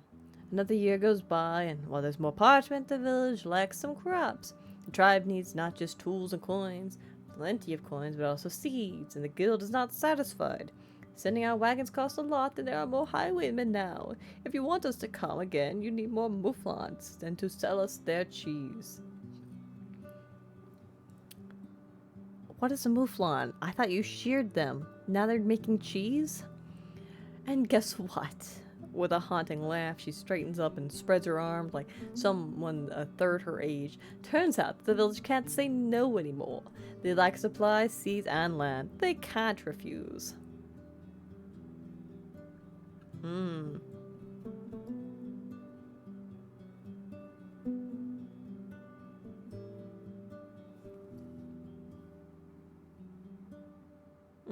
Hold on. I want to take a look at my journal real quick.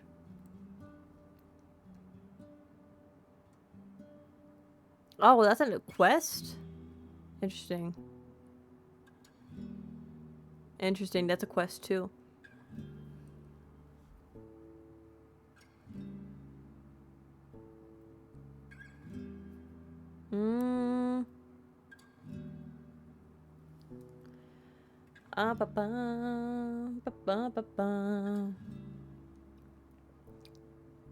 I need to convince people to work with the officials. That's my goal.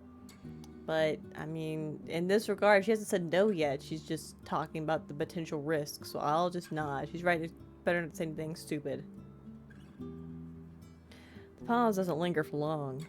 I see we understand each other. Let's finish the introductions. I'm Tyus, one of the keepers of the Ape Ale Inn and the mayor of Howler's Dell.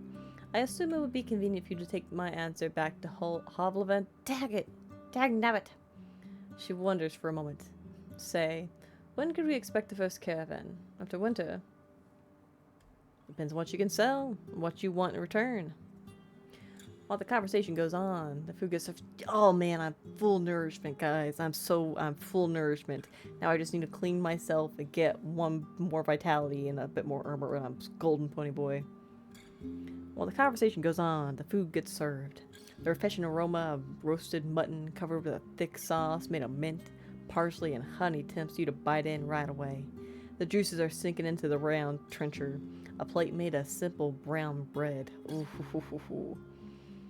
There's also a small bowl filled with chopped red radishes and a sliced boiled egg, and a mug filled with cold buttermilk. It's all brought by a few young people, all of them referring to the mayor as their mother, and in the end the innkeeper himself shows up to wish you a good meal. He's wearing a clean orange tunic and a not-so-clean apron made of hemp. He politely introduces himself as Eric's, and after confirming you won't get sick from what he prepared, he leaves you and his wife to your conversation. Thais tears into the meat into smaller pieces, then eats slowly, often expressing her enjoyment with a hum. Meanwhile, we get to the important stuff. Ooh, explored peninsula. Sounds like the nearby ground is fertile. The village would gladly pay its taxes in grain and vegetables, with the expectation that a squad of soldiers will provide additional protection. Our youth is strong, she claims proudly.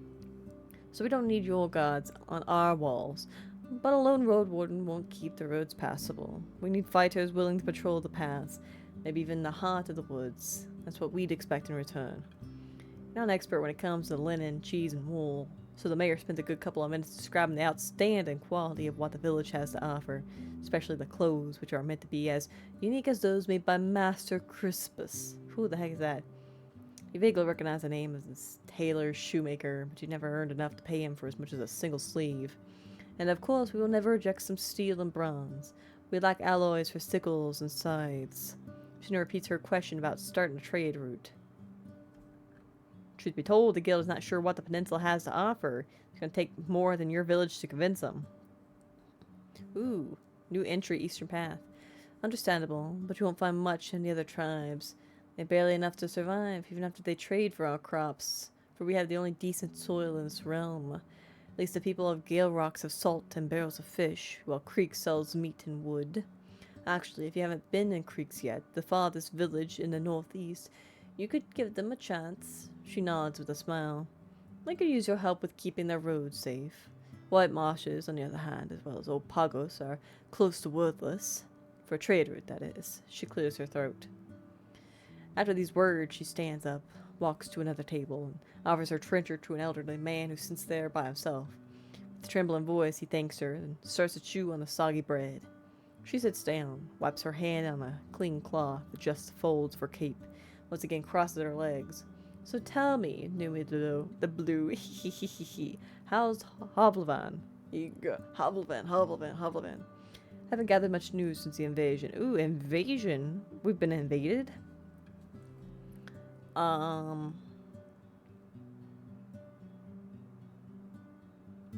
Things stay humble but are starting to look brighter. The harbor is full of life and the kids grow strong. Sometimes better, sometimes worse. Not everyone has their own bed, but the new generation is ready to start their own fight.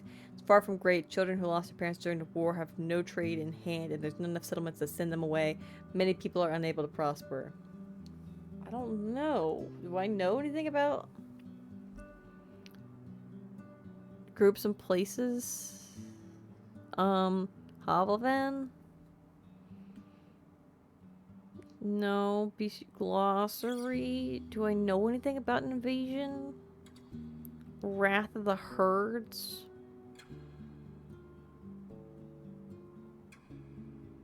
No. Necromancy. Dragonwood, Emperor. Southern Invasion. Since the rise of the 10 cities, their state, priests, and artists have portrayed the land south of the growing mountains as barbaric, primitive, and inferior. The pagan beliefs and technological advancements of the barbarians were mocked and diminished, while the corsairs who were sent against them to pillage were seen as just servants of Right's people. These were the times of a complex mix of bigotry, cruelty, and the arms races. The nations living in the deserts destroying their forces, not always willingly, with the realms from even deeper south, which strengthened their defenses and allowed them to push against the cities. The turning point occurred when an alchemist introduced black powder to the nations in the south. 25 years ago, the tribes launched a massive campaign through the growing mountains. this time using a new weapon to take down the unprepared strongholds. The cities, unaware of the existence of explosive, took heavy losses. The clans of the Girl Mountains knew they could do nothing to stop the enemy troops and let them pass freely. The invaders set the camps at the feet of the mountains and began their expansion. The city forces, weakened by the plague, weren't able to keep up with the numbers of the tribes, this time prepared for guerrilla warfare. The invaders conquered multiple settlements, releasing slaves and gaining valuable knowledge. The Southerners realized they should avoid the cities at any cost, slowly moving towards the northern coast and fighting over the villages and lesser military outposts, either burning them to the ground or sparing them in exchange for food and other forms of support. After just 3 years, war already had its winner, but the cities refused to give up, no matter the cost. When the southern tribes finally took control over a couple of provinces at once, they used new supplies of black powder too for the first time in history to conquer one of the cities. Since the Empress was nowhere to be found, the Imperial Court surrendered in her name. Oh, wow. Oh, wow. Interesting. Interesting. Hell yeah, guns. That's all we're getting to, apparently. I'm gonna say this. I don't know, so I'm gonna go in the middle of the row. Sometimes better, sometimes worse. And I was afraid it was lost to hunger. Her chuckle was trimmed with scorn. Good to know I was wrong. When the invasion started, some merchants were cheering in their houses, happy that they would sell out all the blades and food they had stored. Can you believe it? This panic will make us rich. She imitates the voice of a pompous man. That's why when the Southerners reached the villages, they found almost nothing to eat. She sighs. Staying in a remote peninsula truly can be a blessing. She pauses, hesitant to go on, shakes her head slightly. Well, we can't change the past. How can I help you, Numi the Blue? That is a good question. How can you help me? And you know what? We're probably not going to find out today because it's 11 o'clock and probably time for me to call it quits. So I'm going to save. I'm going to go to my journal and save. And save here. Yes, save. Look at that. Yeah. This has been fun. I mean, it's a lot of talking. It's not big actiony like the other games. Well, at least not like Dragon Age I've been playing. Fallout, I know, is a little more, you know, slower and stuff, but we're still just getting into it.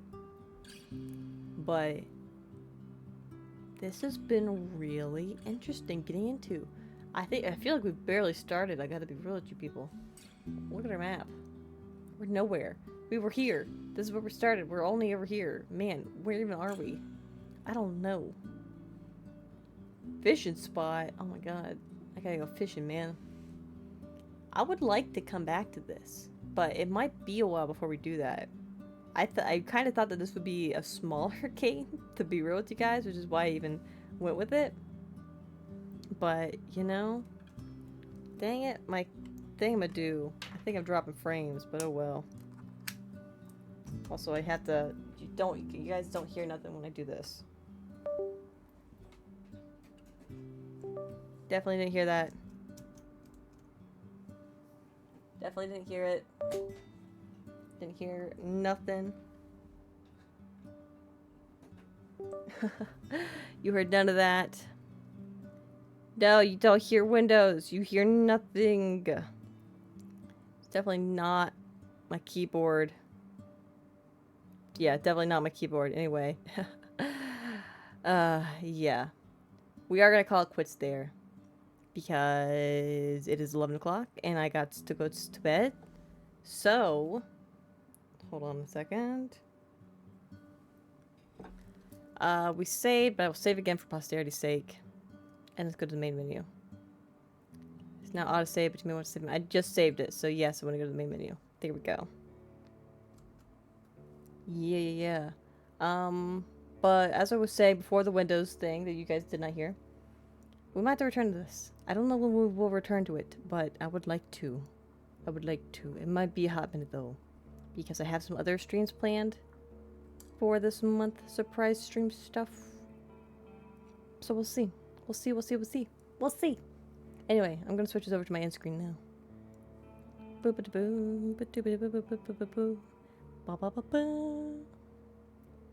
we go. Yay, look at me, I'm beautiful. But time of the night, it's gotta find someone for us to raid. So here is my raid message for those of you who want to take part in that while I look for someone. Because I don't know who's on. I don't usually stream on Mondays. Who even streams on Mondays? Who is alive? We shall see, we shall see. Juby and folks are live. Oh my god, I don't know if they're gonna be any soon. I know they've been streaming for a little while, but let's see. No, they're still on. Great, we'll do that. Beautiful. I'm Numi the Blue. Today I'm beautiful. But a lot of my favorite folks are playing Repo together on Juby's Donathon stuff. So heck yeah, go raid Juby and folks and crew. They're a lot of fun and amazing, and I love them. So be sure to send a love on to them. For the rest of this week, I think it's just gonna be scheduled as usual. So Fallout on Thursday evening, and then Dragon Age Saturday morning.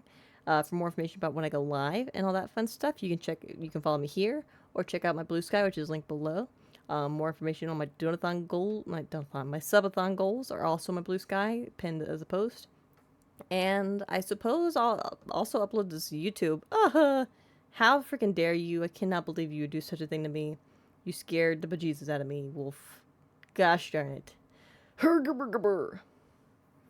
Gosh darn it. Anyway.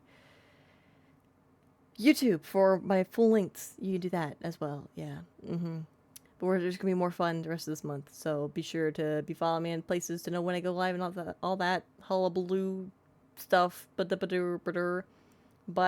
that's all for tonight, folks. Send the love on to Juby and Co. And I will see you all on Thursday. Have a great rest of your week, folks. Bye-bye.